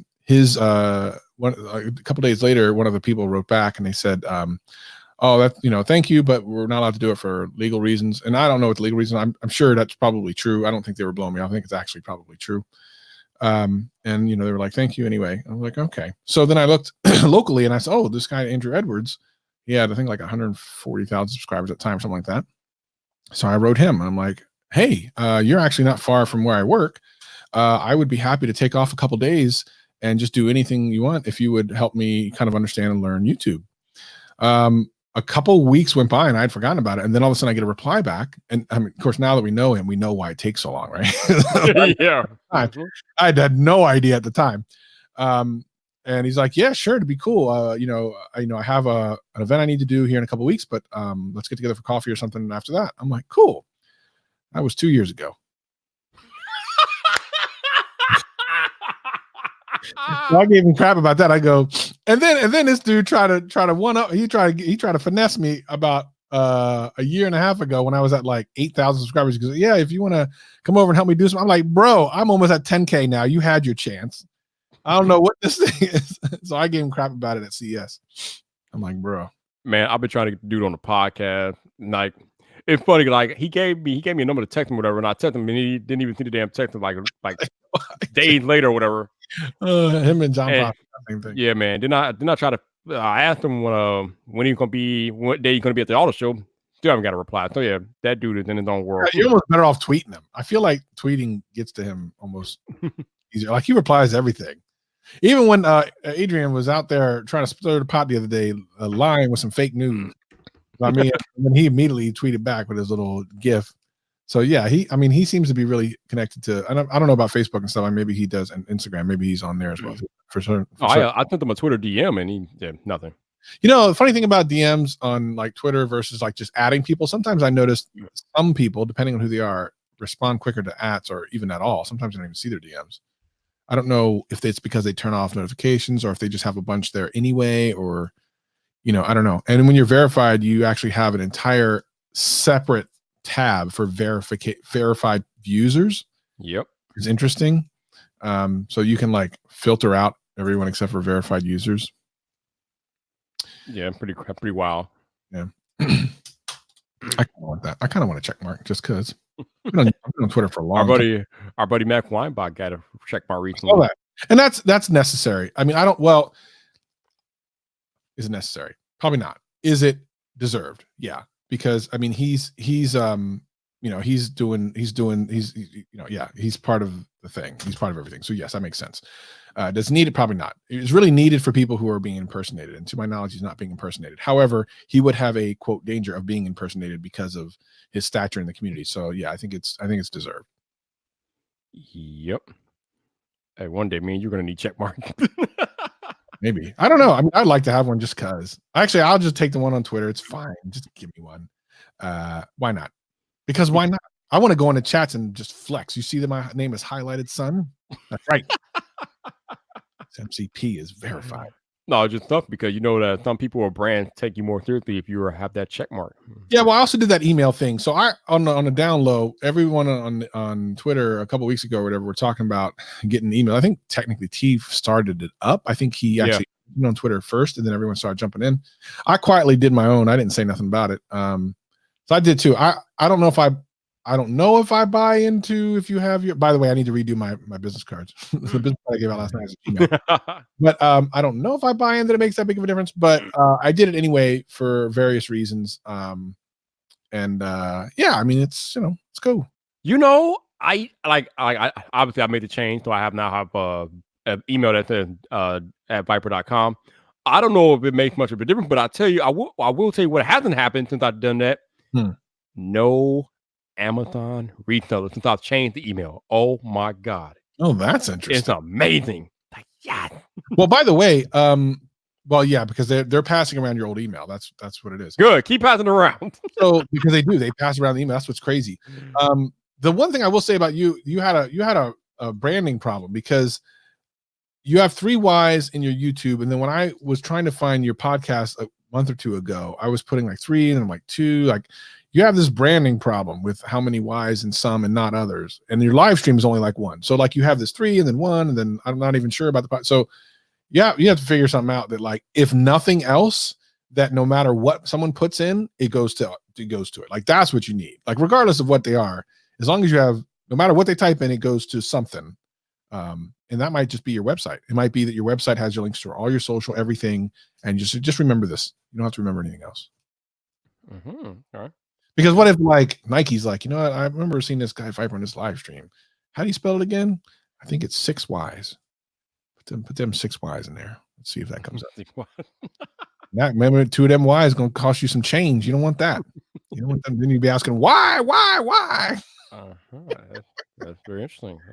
Yeah, but that's why a lot of people, a lot of companies will buy misspellings and or close spellings to their name, right, and then just forward it to one spot. Yep, that's true. Viper.com. And actually, it's funny when we're doing tags for video, like some of the suggested tags are also misspellings of words and things like that too, because for the same reason. Yeah, you need to make sure that people can, which is why I made my name the way I did, so that it would be very difficult for someone to misspell. Because actually, when I go into my and I've done this since I was doing stuff back in my reviewing days, I get a decent percentage of people that find me just by searching for me and not like through videos. Like they'll look up Travis MCP. And if I was Travis McPherson, they're like, well, how do you spell that? It's an EA. I don't want to even mess with that. MCP. That is some good advice. Simple. Yeah. Coffee take a long time to brew. What is it now? 504 talking about? I have no idea what he's talking about. What's going on in chat? What's going on? The chat. I think people in my chat have learned like to have their own competition because sometimes I'm looking at, sometimes I'm not. Yeah, they've learned to do their own thing, man. It's pretty cool. Oh yeah, Josh said he had trouble finding you too. Yeah. Wait, what? Viper's true. He's had trouble finding you too. Oh, that's lame. Boo. That's just something that don't take. It's not an offense. It's like, oh, it's an area for improvement. That's actually good news. That's like, oh crap, that means I might even have more people looking for me. All I gotta do is close that gap. And that's a pretty easy thing to close. Yeah, I mean, here's the funny thing though. The email is 3 Ys. The main channel is 3 Ys. The website is actually 3 Ys. So I haven't even really talked about the website, but yeah, it's all 3 Ys. But your live stream and your podcast are not, right? Yeah, correct. Well, the live stream's not as important because people are just going to find it through whatever, I guess. Yeah. I mean, literally, they can go to your normal YouTube channel and get a link to that. But your podcast is kind of, I mean, with as much cool stuff that's on there, like, yeah, I had a hard time finding. But I think that's also to do with the fact that like certain podcasting softwares kind of suck for searching for stuff. I've noticed. Like, if you try to find something, it's like sometimes it sucks. Yeah. Have you like just tried to search for your own podcast? Yeah, actually I have. And like, how are you just doing it on Google or what are you doing?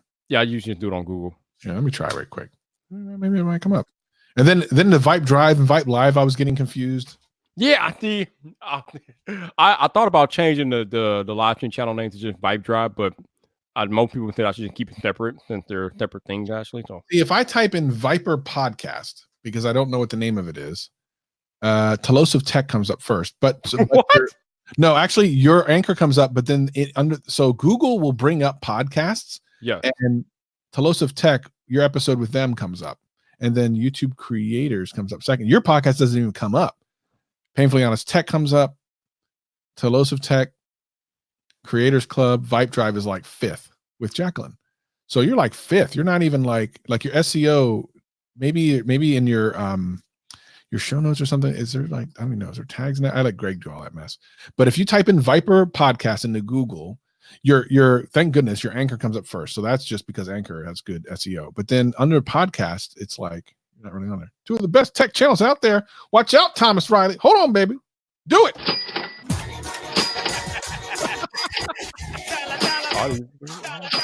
Why? You got the tell.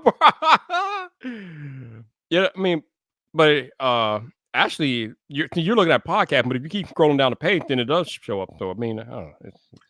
No, I mean, like, so in Google, when I type it, I get Vyp Drive, which is the right one. So ultimately, your top result is fine. But right underneath that, it has Google will you can play podcast right from the search result. Right. And the very first one that shows on my page is Telosive, and then YouTube Creators, and then right. But what I'm saying is that if you keep scrolling down, then the rest of the results are Vyp Drive. So true. But I mean, the thing is, a lot of people won't scroll. You gotta be above what they call above the fold. Yo, Thomas, man, thank you, sir. I appreciate you, man. I appreciate you. Thank you. You wrote a message how to spell Viper. He could not find it. See, even it's the same thing. This is the thing. This is my point. Like, you have no idea how much you're missing out on. It might not be much, but it might be everything. And here's the other thing. I forget who said this. It might have been Andrew Edwards. I think he said it's not so many for him, like his podcast. Like, it doesn't matter how many people listen, but I know that there's a couple of very important people who do listen. So what if that one person trying to find you is, like I said, like Nike or something? You should add bruh from your video today to the soundboard. Did you like that, 504? I just kind of said it. This is one of those things. Sometimes that stuff happens. I don't realize it. Like, here's the thing. The I am a B-roll thing was just a joke, a one-time off, but you've never let me forget it. So then I ended up getting a shirt. I'm like, well, let me get a shirt. Let me get it. Because Viper always has a B-roll himself. I'm like, I guess that's the thing then. So let me go ahead and do it. Yeah, man. Because you said it, you started it. I just said it one time. I didn't really think too much of it, but it was you continuing to say it. There's like, okay, maybe there's something to it. So let me. I think that's even in your Twitter bio, I believe. It is, but it's in my Twitter bio because of you. Me? Yeah, because you kept saying it. I'm telling you this. And it's it's a good thing. It's a good thing. Because listen, if I notice, I've learned to recognize that if something like that catches on, just roll with it. So, you kept saying, I'm like, all right, well, let's see how far we can make it roll. Oh, man, here we go get this crossroad. Small. 100. And yeah, they're talking about prices in the chat. To Apple Internet, 512, Apple everything okay at 59. Yeah. The thing is, like, those prices are bad all around. Those are terrible prices. All those prices are terrible. Coke isn't spelled Coke anywhere. It's One brand. There's a lot to easy. Yeah, there is a lot to be in. Yeah, true. Yeah. Anyway, listen. Let Viper figure out what he wants to do. But I think it's an easy thing to fix, and I think you might be surprised how much of a difference it makes. Actually, not really an easy thing to fix because, like I said, everything is branded with 3Y for all the other stuff. Well, so here's what you do. Well, then why did you make the podcast with one and the live stream with one? That's a good question. Because here's the thing: when I first came up to do a channel name or whatever, Viper with VIPER was taken, of course. Okay. Viper with a Y was taken.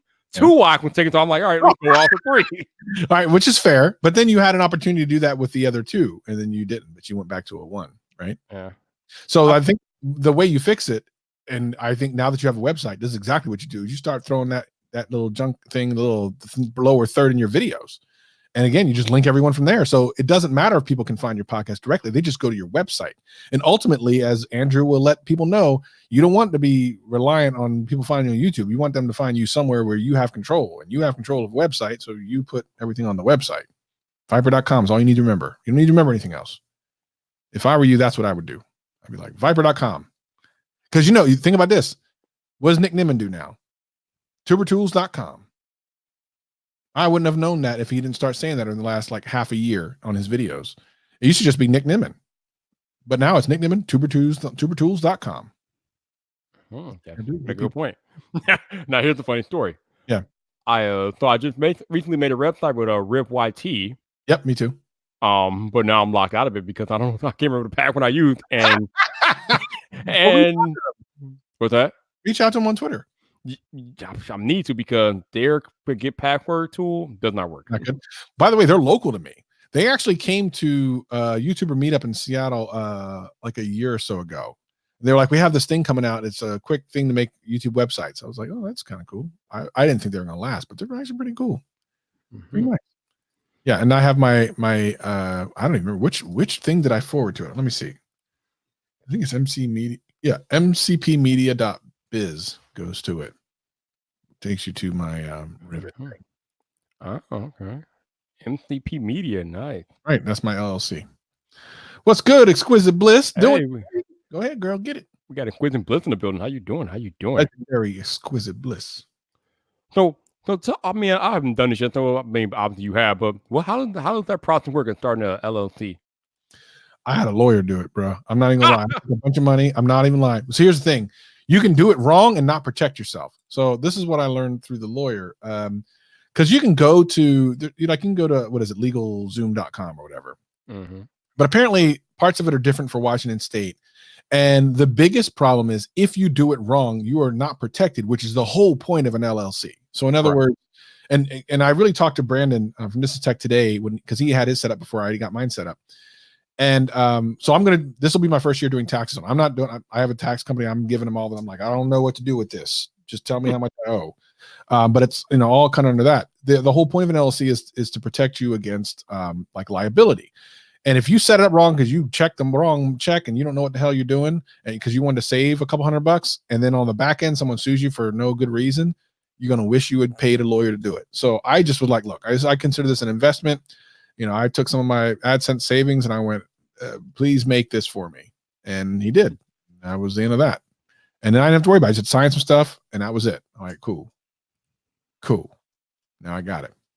Nice. Actually, I gotta email my dude. Am I supposed to do something every year with that? I gotta ask. I'll have to email the dude. Say, am I supposed to renew that? I don't even know what I'm supposed to do. I need an assistant. I'm not even gonna lie. I do. That will be one of the when I get to the point where I can like afford somebody else. That's the first thing I'm getting. Is someone organizing assistant. I need someone to help me, assist me. I try to think, help. And this is the truth because I've actually last year I missed out on 2 sponsored videos because I'm unorganized as hell. That's not a lie. A couple $100 I passed out on every year. Courtney, what? How am I supposed to do that? What do I need to do? Now you got me scared, Courtney. Now I'm gonna email my lawyer, dude. Hold on, let me drop this email right quick. Travis, then you got to read an email. What am I supposed to do? Am I supposed to renew? How am I supposed to renew this? I don't know how to do that. Let me email him. My man Travis like, yo, we need to handle this now. Into my MCP email thing, find out what my lawyer's information is. I'm gonna email him right now. What else is going on? I'm gonna not much. I'm gonna try this thing one more time. I don't know why this doesn't work when the way it's supposed to. Usually, when you use a forgot password tool, it will send you something to reset the password. Definitely right email address. So I did my LLC in March of last year. So if nothing else, I still got a month before things would go sideways. Mr. Cat Daddy could be your assistant for 125K a year. All right, now you better settle down. Dang, man, Courtney put me on it, man. Damn. Well, thank you, Courtney. I appreciate you, player. Thank you for helping. I mean, it's a lot of it's a lot of man, it's a lot of there's a lot of stuff to being a creator, man. A lot of stuff to being a creator. It is, bro. And I feel bad for people that aren't doing that. Some people are like, I probably don't need that. And it's true. You probably don't. But what if it only takes one person getting on the wrong side of the bed and be like, I'm gonna sue this dude just because I don't like what he said about Samsung. Yeah, I mean, yeah, we know how petty people could be. Petty. That's true. Petty Roosevelt. MCP squad, man. He's doing it big. He's keeping me on the regular. I appreciate you. So that email's been sent off to somebody. We'll see what happens. I love how Samsung sent me an email about the live reveal, but I didn't get an email. I didn't get an invite to the actual event. Sammy, what's up there, man? What's up? Yeah.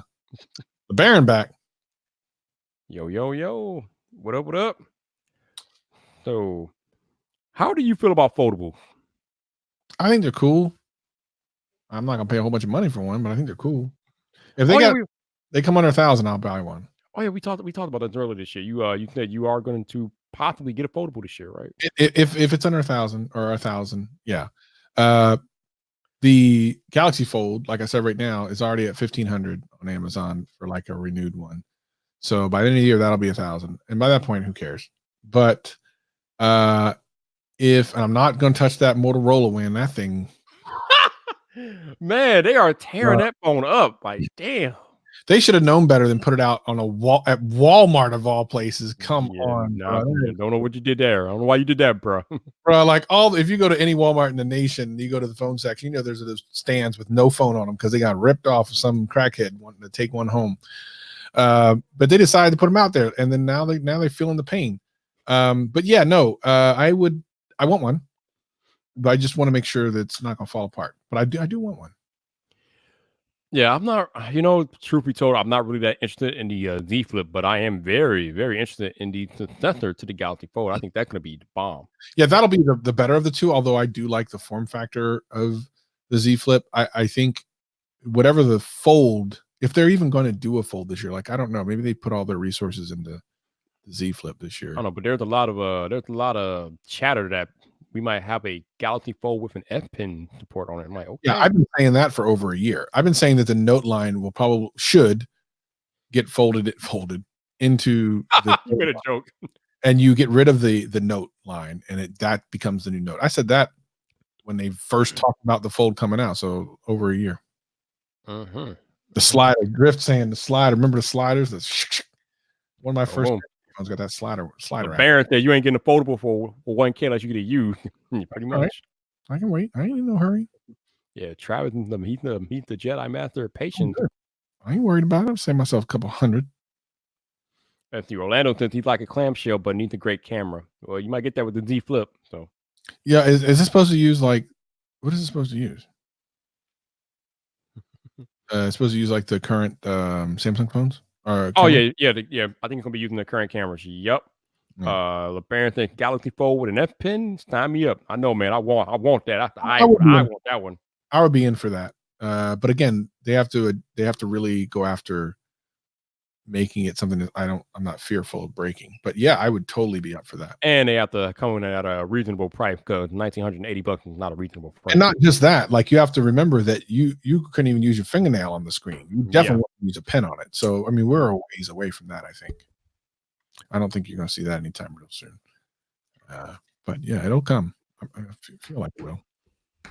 Holding the iPad, I'd be up for that. Yeah, maybe. It depends on how Apple executes it, more or less. I would feel very comfortable in the way that Apple would probably execute it. made several dumb decisions, but they've made substantially more good decisions than they have dumb. Yes, I would tend to agree with you on that. Yeah. So you've been editing videos on your iPad for the longest. Over a year now.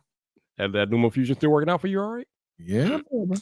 Yeah. I used Numo Fusion for a long time. That's I do not know. I don't understand why Apple will not bring Final Cut to the iPad. I don't understand it. There's got to be a reason behind it, because if they charge the same price, what difference does it make? Why wouldn't you? Like, why just wouldn't you? I agree with you. Just charge the same. Let it be able to be used across iPad or Mac or whatever. Done. Yeah. I expect here's when it may happen, if it ever does happen. If it ever does happen, it'll happen after the Mac laptops that work on their A series of processors, because then it's just it's just a code thing, right? Like, it's already done. Mm-hmm. LeBaron has a question. He has a theory, which I'm scared to hear that. What kind of theory is LeBaron? What you got, LeBaron? Yo, LeBaron been blowing up, man. Everybody got the popcorn. The popcorn is all over the place these days. Woo. Big man. Apparently, that when he opened that one store, it did well. I was shouting him out on the live stream earlier today, my morning live stream. Yeah, man. LeBaron been doing it big with the popcorn, man. You know, I got a lot of respect for LeBaron. I give him a lot of trash, but I respect the hell out of that man. I'm not gonna lie. His business, I respect anyone who can take a business and do something with it. I respect that. Not only is he doing something with, you would think, popcorn. How are you gonna make a career out of popcorn? Not only has he done that, he's done it in a way that people who don't even care about popcorn like me actually really enjoy it. And then secondarily, what I really like about it is he's giving people jobs. Like that, you're always going to have a good place in my heart if you give people jobs. So I respect that. No doubt, man. He's the real one. Yeah. He's the real one. What's his theory, crazy man? Yeah, man. You can't be tomorrow. Oh, He said, no, I think y'all agree with me. Something like, oh, crap. Oh, man. Talk. I don't know if I want to hear this dude talk. All right. Come on, LeBaron. Let's do this. He wants the link. All right, man. All right. Here we are talking good about him. I gotta hear his voice now. I was so good. I didn't think I was gonna have to hear him. LeBaron, you killing me. I thought he going. Orlando said he ordered some popcorn. Oh, he needs some popcorn. Yeah, man. Here's the thing, Orlando. I don't know if you ever had. It's given. What is it? Given the World of Flavor. Doing the World of Flavor. Doing the World of Flavor.com. I don't care for popcorn, but I eat the hell out of that popcorn. It's ridiculous. Actually, I have the better set up. Just keep it up, baby. That's what I'm gonna do. I'm gonna do that on mine, actually. It's a couple of my favorite flavors is key lime. Key lime is awesome. The strawberry cheesecake is to die for. Mm-hmm. And caramel cheddar is really good too. Let's get him in here. You quick with it. What's up, man? There he is. Hey, good. What's good? Always in the car. Look at this. Yeah. Yo, he got a new minivan. He got the minivan on deck. See, I bought the minivan and I bought a car at the same time because I had to. Yeah, so this is the car. I'm not in the minivan. Okay. But just for Viper, I went and bought out a fully loaded minivan, and I laughed the whole time that I bought it. I'm like, this is just for Viper. Oh my god. So what's the theory you got for him, bro? What you got? All right. So seriously though, I was reading an article, right, on the graphene battery. And they're saying that the tech is ready, but it's too doggone expensive. Okay. So, I've been complaining about the pricing that Samsung has been going with for like the last year and a half, right? Mm-hmm. But talking to somebody ran the idea past me that right now Samsung is conditioning the consumer to pay the higher price for the new tech so that when it does come out, there's not a sticker shock because they've already raised the price to the value of the new tech. Could be. It's a theory. It's a theory for sure.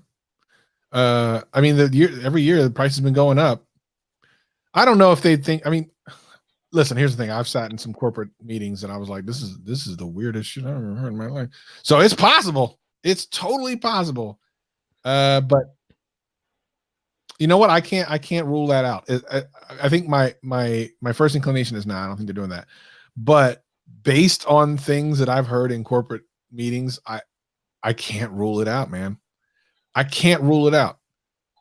Because if thinking about, like, they're going with that 108 megapixel sensor, right? Right. They've already lowered the cost on that sensor by doing what Samsung always does. People don't get what Samsung does is everybody's always wondering, why does Samsung give stuff to other people first?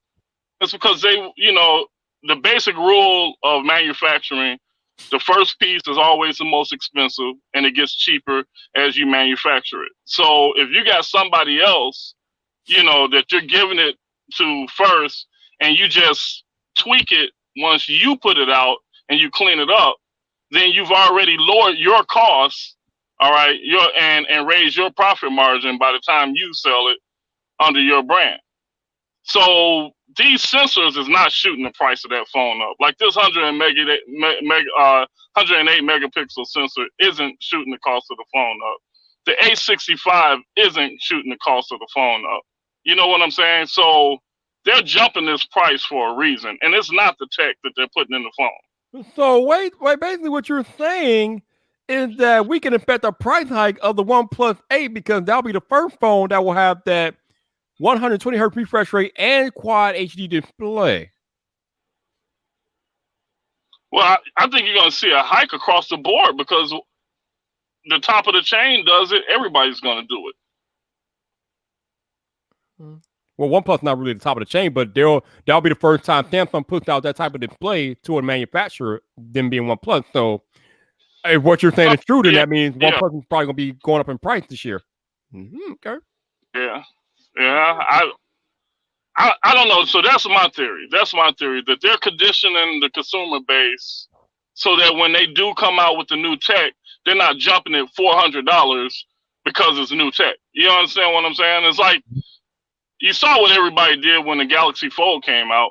$1,500. What in the world? Where's the world's coming to? Or what was it? 2000? Yeah, $1,900. 1980. Yeah, $1,900. Everybody had a heart attack. Yeah. Right. So that graphene battery is actually going to probably be the most expensive thing that Samsung has done in years. Could be. Because the technology, the main thing that everybody's complaining about is that it's very expensive. That's the problem with it. Graphene is up there. Okay, we'll find out. Yeah, so I see this argument a lot. Someone saying about average consumer only sees the lease price. That's true and not true. So, for example, the full price of a Galaxy Note 10 Plus 5G, which I forgot even existed. I forgot that phone existed. Is like the full price is $1,300. To get to $30 a month, first of all, that's for 36 months, and you have to put $200 down. So what people are forgetting is these people that not everyone wants to pay $200 and then $30 a month or $40 a month, or you know what I mean. So the people that are willing to pay $30-$40 a month are not necessarily willing to pay $200 out of pocket when you get there plus tax. So it's, I don't know. I think that argument's going to start wearing thin real soon because these phones are getting so expensive that even putting them on a lease becomes prohibitively expensive. And that's just if it's just you. If you and your sister and your mother and your brother are all on the plan or whatever, your loved one. I mean, how many people in your plan? The lease thing is blown out the water last year. That's why I didn't lease a phone anymore, because I was preaching on leasing. But when I go to lease a phone and they tell me I got to put $400 down because of the cost of the phone, it's like it's no point in me leasing now. Exactly, and that's my point. A lot of them now, like the older ones, you can get right now for $0 down, but that's a year later. And the other thing is you can get them cheaper if you buy them straight out at this point. So by the time you get a $0 down, unless there's like some type of weird deal going on, either A, you're paying it for 3 years, which is just savage, or B, it's an old phone. So it's math. It has nothing to do with like, oh, well, they do it for these phones before. They did it in phones before because the phones were $1,000 and less. That's how they were able to do it. Math says that in order to get them in those same amount of months, you either pay more per month, which a lot of people don't want to do, or you pay more down. And some people aren't even used to paying down. They're used to going, oh, $30 a month. Oh yeah, give me $250 right now. What do you mean $250 right now? I've never had to do that before. Well, it's because this phone is $1,400, playa. I hope you're going to eat that top ramen. Yeah. Yeah, So man, that's a thing of the past. Unless what they're probably going to do is they're probably going to shoot it up to 3 years now to finance the doggone phone. Yeah, they already started that. Yeah, they started. Yeah, they probably. Yeah, the Galaxy Note 10 5G, Verizon was offering 3-year plans on that. I'm like, no, good. Yeah. No. I mean, we lease the phones like we leasing cars now. Man, no, fam, no. Think about that. Unless it has, I don't know if they have like a jump feature where you can jump halfway in. But if you're getting a 5G phone in late 2019, early 2020, that means you're trying to be bleeding edge. Like you are that tech guy, right? You ain't leasing something for 3 years. You're not going to wait 3 years to get your next 5G phone. This 5G phone is barely going to be anywhere near as good as the 5G phones coming out this year. So why would you lease a 5G phone from last year that's stupid expensive? Like that makes no sense. None. Zero. Unless you have the option to get out halfway through like some of those jump plans, in which case you're tacking on another $10, $15, $20 a month to have that. Another $15. Yep. Yeah. So it's I mean, there's going to be those outliers. There are people that will do that. Be like, I don't care. I'm going to pay the extra money. Unfortunately, Verizon does not have the jump plans anymore. They used to, but they don't have them anymore. Have them at all? Like you can't do that. You just locked in. Yep. Yeah. No. T-Mobile has it. They have 2 different jump plans. Yeah. T-Mobile got you if you want to, jump to the next one. I got the best one. I got the original one. I can jump twice in a year. Here. But I don't even do that anymore. I don't even lease my phones really anymore. It was actually a better deal when I was, because I was only ever paying half for a phone, because I would always. That's the reason I did it. You never pay more than about $400, $500 into the phone. Right, exactly. So I'm like, I'm winning, and you still can win if you can get. But now those phones are so expensive that you're now throwing down an additional $200-$300, and now it's like it doesn't feel like a deal anymore, and you're still paying like $35 to $40 a month. I'm like, bruh. Yeah, Drift. Yeah, We talked about for 3 years. He said marriages don't even last that long. Woo, damn. I mean, he's not lying though. He's not lying. Woo-wee. Yeah, these phones are crazy these days, man. But and we talked about a lot this year, Travis. These mid-range phones on the come up, man. TTO dropped 3 at CES. I mean, there's a lot of mid-range phones on the come up this year. So it's gonna be I've been calling it since just before CES 2020 year, that mid-range battle, man. When you got 3 phones under $500 on 5G, and those I saw those phones in person. They are beautiful. The only thing they need to do is make sure that it runs smooth. And what I saw, it ran smooth, and make sure the cameras are good. Now, if the cameras are trash, you're gonna get dragged. But they only have to be decent. They only have to be decent for $500. For a $500 5G phone, I'm gonna give it some leeway. It doesn't have to be iPhone, but it has to be. I want to make pictures with it. I want to take some pictures with it. Exactly. Got to have a decent camera. Otherwise, what are we doing? That's right. This chat is live tonight. Yo, LB, you get that S20 Ultra? What's up, bro? Yeah, what are you doing? You know what? I might. I honestly might. And this is the only reason that I might get it is I won't get it. So I bought 2 Note 10s, right? I bought the Note 10 Plus, and I got both of them for about $1,200, right? So combined? For me, combined, right? Oh, okay, all right. Right. So I got a 512 and I got a 256. So I got a little, what do you call, equity to work with. So if I trade my wife's in and get the S20 Ultra, Samsung's going to give you 600, 650 back. If they do, I'm winning. Sure. Yeah. If they do, I agree. Yeah. Yeah. Okay. And I might do it just to do that. My wife doesn't care about S Pen or whatever. She just wants the fact that she's got the newest phone. Exactly. Exactly. Nice. There you go, man. That's the way to do it. Oh, Cecil said LB gonna get the new iPhone 12 this year. No.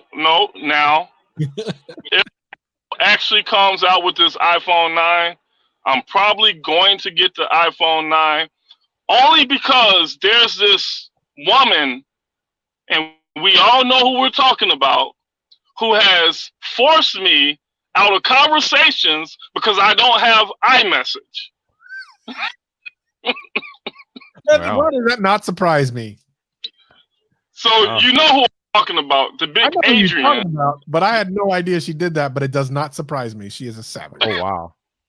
She will not allow me to be a part of no conversation or anything unless I had an iPhone. That is Oh Lord. and Wow. it's so her. She petty like that. That Someone get Queen Petty and see if she around. See if she can Oh God, that's funny. And this is the thing. So at Christmas last year, somebody left an iPhone in the store, and I've been waiting and holding it and holding it and holding it. Right? Yeah. The screen was cracked or whatever. I'm like, okay, this guy's never gonna come back and get it, or whatever. So I took it to the guy, and he's like, man, for me to fix this, it's gonna be about 300 and something bucks. Ooh. I'm like, might as well. I'm not, and you guys know how I feel about an iPhone.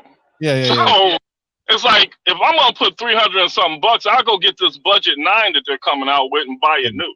100%. There you go. What phone was it? You know what kind of iPhone it was? I think that is the which one is the small one? Are you talking about like 6 or something? Yeah. You did talk about the 10 or the 10S. Oh. The 10S. Oh, well, is it just a screen that's broken? It's broken front and back. Oh, damn. Oh, That. Me myself, I can't rock like that, But I'm surprised you didn't blacklist it, because usually someone just go blacklist it so it doesn't work. That's what I thought too. And the thing, like, if I turn it on, it'll start getting messages and everything, So it's like, I don't. Because can't you like track an iPhone or whatever? You can, yeah. Yeah. I made sure the thing was charged for a month straight, Yeah. and I'm like, the guy can track it back. But it was on Cricket, so he might have just, I don't know, probably just bought another one or what. I don't know. He did out the trap phone, bro. You can have that. Yeah. That's the burner phone. That's his Right. Courtney says, yeah, the 10 or 10S is $250 to $300 to repair. It doesn't matter if it's back, front, or both. Well, Lord, have mercy. So I'm like, nah, I'll just, once they said that they had that 9 coming out and it was going to probably be about $400 or $500, I'm like, yeah, I got to start with my phone as it is. Like, I got to get rid of some of these phones I'm not using to get some room. Because also, I'm gonna probably I probably will get the new iPad Pro, because I'm using the iPad Pro as my editing machine, so I consider it like an investment, as if I'm upgrading my computer. So I probably will get the Pro, but I need to sell some of these phones so I can make some budget for all this. Right. I got a OnePlus 7 Pro, an iPhone 10R, and then various like burner type phones. Not burner. You got burner. You got trap phone. I mean, they basically are. If we're gonna be honest about it, I haven't got trap phone, y'all. They basically trap phones. What's up? I got a phone that I'm sitting on to do a video on as soon as my views start getting back up. If my views kind of stay like they are with this video over the next couple weeks, I might pop it out. It's a phone you're gonna flip when you it has a place in history, and I can't wait to do the video for it, but I'm waiting until my views get right. They're getting right, but they need to get righter. You need to get righter. We get these right. Oh man. Whew. My goodness. Well, I'm glad everybody is starting to realize that they don't need a flagship. A flagship is I think everybody is finally getting to the point of recognizing that, all right, everybody knows that Toyota and Lexus is essentially the same company. Yep. Oh, I didn't know that. Well, yeah, Lexus is Toyota's luxury brand. Yeah. Just like just like Audi is Volkswagen, and I didn't know that. I know that Infiniti is Nissan's luxury brand, but I did not know that Audi is Volkswagen's luxury brand. Yeah, wow. Audi is Volkswagen. Toyota is Lexus is Toyota. Infiniti is Nissan, and Lincoln and Ford. Right. and Cadillac is GM. Yep. So with that being said, you don't walk into a Lexus dealer and try to buy a, Lexus at a Camry price. It's just not going to happen. You got your flagship. That's what they put all the tech and all the goodies that everybody wants, and they go Google and Gaga over, but you buy the one that you can afford, which is a $30,000 or $40,000 car. That's the way it works. That's the way life works. So that's the way it is with flagship phones. Samsung didn't get big off of selling Galaxy S's and the Note line. They got big off of selling the A line, the J line, the M line, and all the rest of the alphabet. Yep. Samsung phone sound like L train. Going on here? What's happening here? But yeah, man, like I said, it's gonna be an interesting year for phones in general this year. So I'm going to cover them TCLs, man. I need to get in touch with them. From a lot of people have. I didn't really schmooze with them like I should have, but I think I'm going to cover the TCLs. It's an interesting line of phones. No, man, do that. Go do that, man. Do that. So who do you guys think are going to carry them, though? Do you guys think it's going to be on all the major carriers? Don't know. I know AT&T for sure. AT&T and T-Mobile for sure, I think. If they do, they'll be fine. Because think about OnePlus. It took them how long to get into a store, and they did okay. Forever. If TCL can get in store, well, here's the other thing. They can leverage, unlike OnePlus, they can leverage their existing people that they sell their TVs and stuff. Yeah, they're already in store. On the lock, right? Yeah. Where else do they sell TCLs? They sell them at Best Buy and Walmart. Do they sell them any there? Yeah, but the other thing that you're forgetting is TCL is the parent company of Alcatel or whatever. So they're already in store. Yeah, they it's not gonna be a problem. No. Yeah. They just don't have their own branded phone, but that won't be a problem. I think for all of the OnePlus of what the OnePlus was last year, I got a feeling that OnePlus did themselves an injustice if they have not fixed the cameras. If they have not fixed the cameras this year, they're in trouble. I believe based on the thing that I went to, and someone asked them about the cameras, that they at least believe they have. They believe they have. Believe it is one thing, baby. Seeing it and believe it is a different thing. I didn't say that they did because I don't have proof of that. I'm saying they believe that they have based on the way they answered. Oh, we will find out in due order. Oh, yeah. Here's the thing. They did remark that their OnePlus 7T Pro or 7T or whatever got really good marks on that one software that no one seems to believe. They brought that up, the XO mark or whatever. The XO mark. They brought that up. The mark means absolutely nothing if it doesn't happen. It was too hard to get a good shot in that camera. Like, I'm a camera person, so I will play with it. But I don't, the average person just wants to pull it out, take a shot, and walk away. Yeah. And that camera was not the camera you can do that with. It eventually got good, though. It got better. I took some pictures, put it on Twitter. Didn't tell anyone that I took it with OnePlus 7 Pro, and said, "Do you guys think this is a good picture or not?" And people were like, "Yeah, you took it on the Pixel, you took it on the iPhone, nope, took it on OnePlus 7 Pro." Well, yeah, and that's the thing. You could do that, but what I'm saying is that for what the phone was, you can literally take an A51 and get. And get the same exact picture right out the box. Here's what I would say.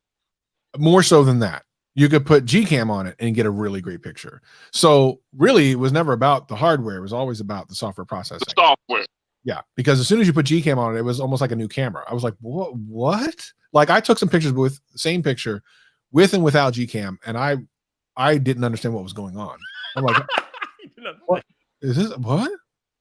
So, yo, LB. Are you officially done with the OnePlus experiment?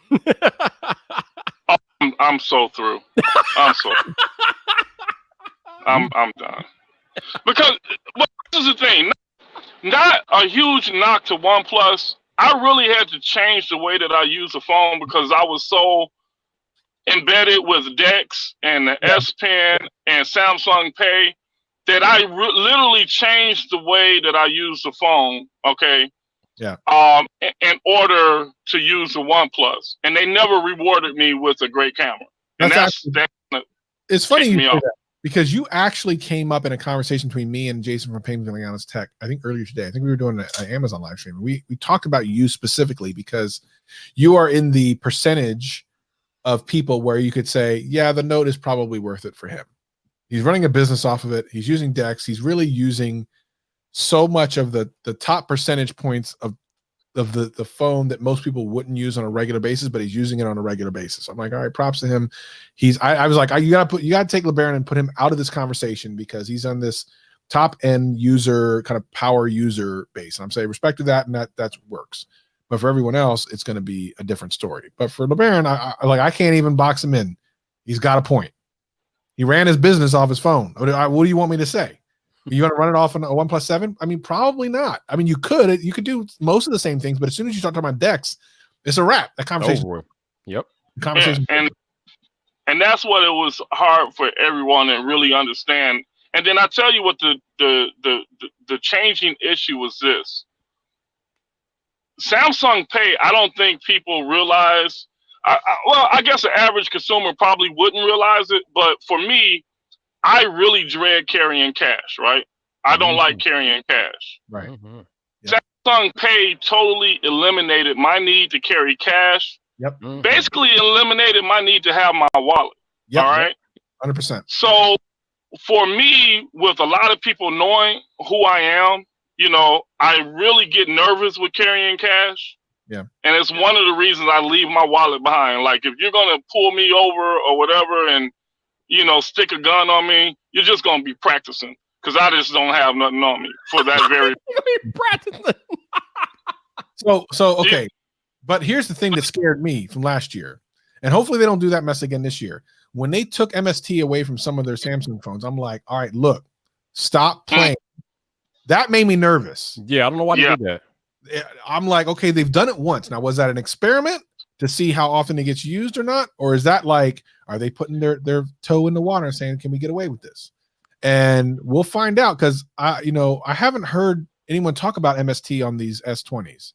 If they take MST off the S20s, that means it's probably not going to be on the notes. Yep. And the funny thing is, it's one of the best features, one of the biggest, best features they can pull away without having too many people complain about it. But the people who will complain are going to bitch up a storm. Yeah, man. MST is legit. Like MST is what separates them from everybody else. Like Apple Pay is here, Samsung Pay is like there, bro. Yeah. Because MST is it. So I hope that's the one thing I haven't heard anything about on this 20. I need to get who's got these leakers. Who are these leakers that got this? I need someone. Yeah, I need to talk to Max. I need to hit Max up about that. Yeah. Yeah, we need to. Yeah, they're going to do it for the simple fact that it earned Samsung so much money. Samsung made. Why did they do it at all? Is the question. Why? I think they did it on the active in order to separate it from the gear.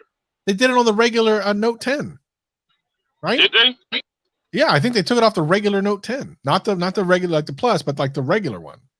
To my knowledge, See, I didn't know that. That's because no one wanted to buy the regular Note 10. but even so, The phones I never I refuse. To this day, I refuse to acknowledge that one anyway. I acknowledge the Note Lite before I acknowledge the Note 10. Bruh. Let's not talk about the participation trophy. Let's not do that. Yeah. That I think the Note Lite exists because the Note 10 they figured they found out that this was a dumb move. Okay, I have news. Max just confirmed that the S20 will have MST for Samsung Pay. Yeah, man, that was quick. Yeah. How'd you do that? he's on. I got people everywhere, bro. The fact he's on his phone so much. Oh, yeah, okay, we got it. Yeah, if they did that, we need to line every single official up from Samsung, line them up against a wall, and everybody just take their hand and give them a super smack all the way down the line, because that would have just been dumb. Yeah. Shout out to Christina Red. Hey, Christina, how you doing? Yeah, that I don't know why they even consider doing that. Like, that is your differentiating feature. Like, leave that alone, please. Yeah, that's everything. I'm just saying that's that right there. Because as much as I love Apple, even I understand that Samsung Pay is just kicking Apple in the damn teeth, man. Just stop it. No. Sure. I wonder why Apple hasn't Is MST like their technology? Yeah, that's a Samsung proprietary tech. Yeah. Yeah. Yeah. Oh, Yeah. Mac said they started to disable it in software updates in some European countries. Oh, that sucks. But here's the thing: in European countries, it's not needed as much because they're more advanced than we are, so that's not that big of a deal. Well, they use more NFC, I think. Yeah. Yeah, MST is more about trying to be a part of like older hardware and hardware that just isn't NFC ready. So once NFC is like everywhere, it won't matter. It'll be irrelevant. Cool. That gave it the head start is MST. And you know what the problem with NFC is that like even now my POS system, I still don't have. There's still a back order on the machines that can handle it correctly. So you know how you go into some you go into some gas station and they say the chip doesn't work, you have to slide it. Yeah. It's like that probably in half the PO systems in the US. Damn. And people don't realize that. That's how behind we are. That's why Samsung Pay is such a winner, because half this stuff doesn't even work on these POS systems. That's true. That's a good point. I love the very first time I took my phone out and they were like, "Oh no, that doesn't work here." I'm like, "Boop bloop." I'm like, "You should not." Love them. Shut them up. Shut them up. No, you can't do that here. Yes, I can. Shut up and watch me. Oh no. Ultimate flex is when I go to the barber shop and you know how they have the little square slider. Yep. And I in the room has iPhones. And you know I take just grand joy pulling out my note and going, it's like, I can't use that. Bloop, bloop. Right. That LB flex is lethal, bro. He was like, what were you saying? What were you saying? And I look out like, call me when you guys grow up. Outstanding. That's right, baby. Samsung could use you in a commercial, bro. You should be in a Samsung commercial just for that. It's like, oh, really? Well, you know what? Say that, and I had a chance. Oh, what? Remember when the Note 7 debacle happened? Yep. Well, after that first recall, Samsung was going to do a commercial. I had to come downtown Chicago to do an interview. They were going to take consumers that had Samsung products and testify to the testament of how secure they felt with their Samsung device.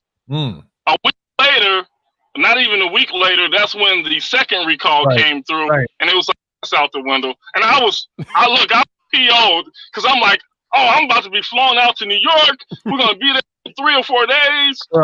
I wish that you man. do that, because that would be brought up. I mean, first of all, Ariel, listen, you'd be flushed because they'd bring that up every single time. Like, and look what still happened. But look at LB going, it's never going to blow up. It's fine with me. It's great. Cacao. You're going to put explosions over you and stuff. You would have got wasted, bro. You better be thanking your lucky stars you didn't get a chance to be in that commercial. You got wasted. That would have been right. Yeah. They'd have. I can see John Prosser right now. Oh, bro. Tech King Mike would have as like your intro. He'd have the video from your commercial, man. That'd be terrible. This Galaxy Note 7 is fine. Ain't nothing wrong with this. Cacao. The memes that would happen. Oh man, yo, think about it. I used to have a Samsung Gear S3 with a Samsung Pay MST. Oh my god, that was the best thing ever. Oh, ooh, that was lovely. Super flex. That was lovely, man. Like your phone having MST is one thing, but when your damn watch has MST too, whoo, Lord, never have to carry a watch wallet anywhere. Like bam. And the craziest thing is you would think people would be used to it, but still, now, are like amazed, and I'm like, this is like 10 years old. Really? Oh no! Oh, the best part, Bill Barron. That doesn't work here. Yeah. Shh. Right. Don't talk. Shh. The Travis, settle down. Just settle down. Calm down. Yo, speaking of Travis, I thought you and Jason talking about one of those like Uber luxury massage chairs. Oh, you were watching it? Funny story, yes.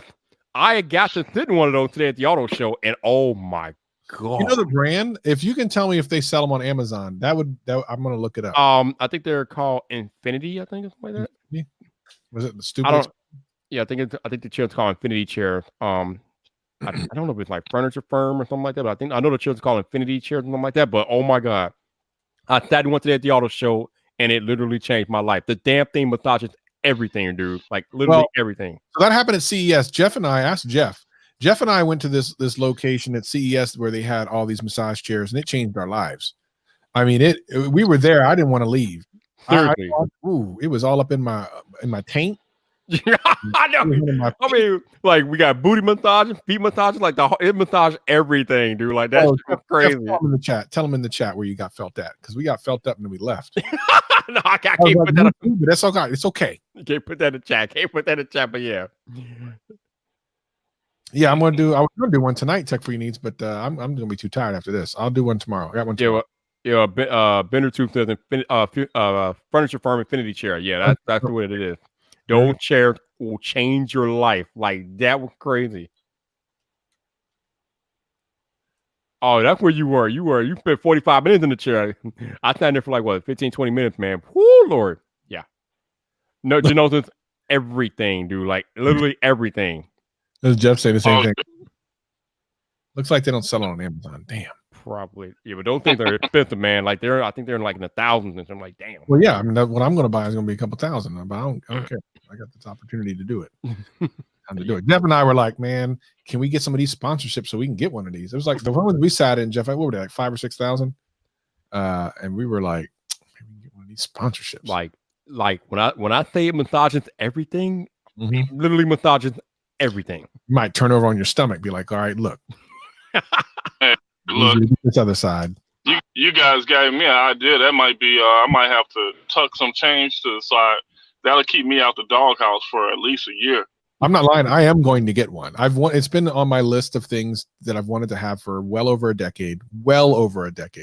And I mean, going on 15, 16 years, I've wanted one. And now I actually have an opportunity where I can probably pull one off. And it's going to happen. It's just a matter of which one. So I'm doing my research now. Every time I stress the wife out, I can send her to the chair. Seriously, like that chair, that man.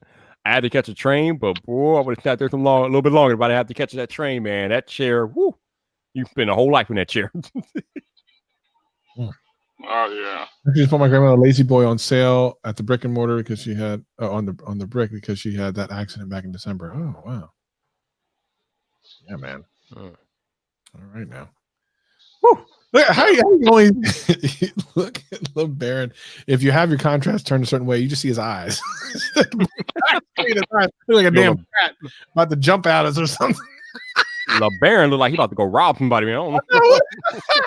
You might turn some lights on, man. You look. Hey, come on, Viper. Don't act like you don't know it's cold out here. Oh, I know it's cold out there. Oh my god! I still can't believe you actually went and brought the minivan. You brought the minivan. Oh Lord. Hey, look. Wait, hold on. It's right in front of me. Yeah. Let's see here. Flip. Oh. And there goes the Baron. The Vikings are not connected. The minivan's not meeting specifications, huh, son? Well, you only got Wi-Fi that minivan? Damn.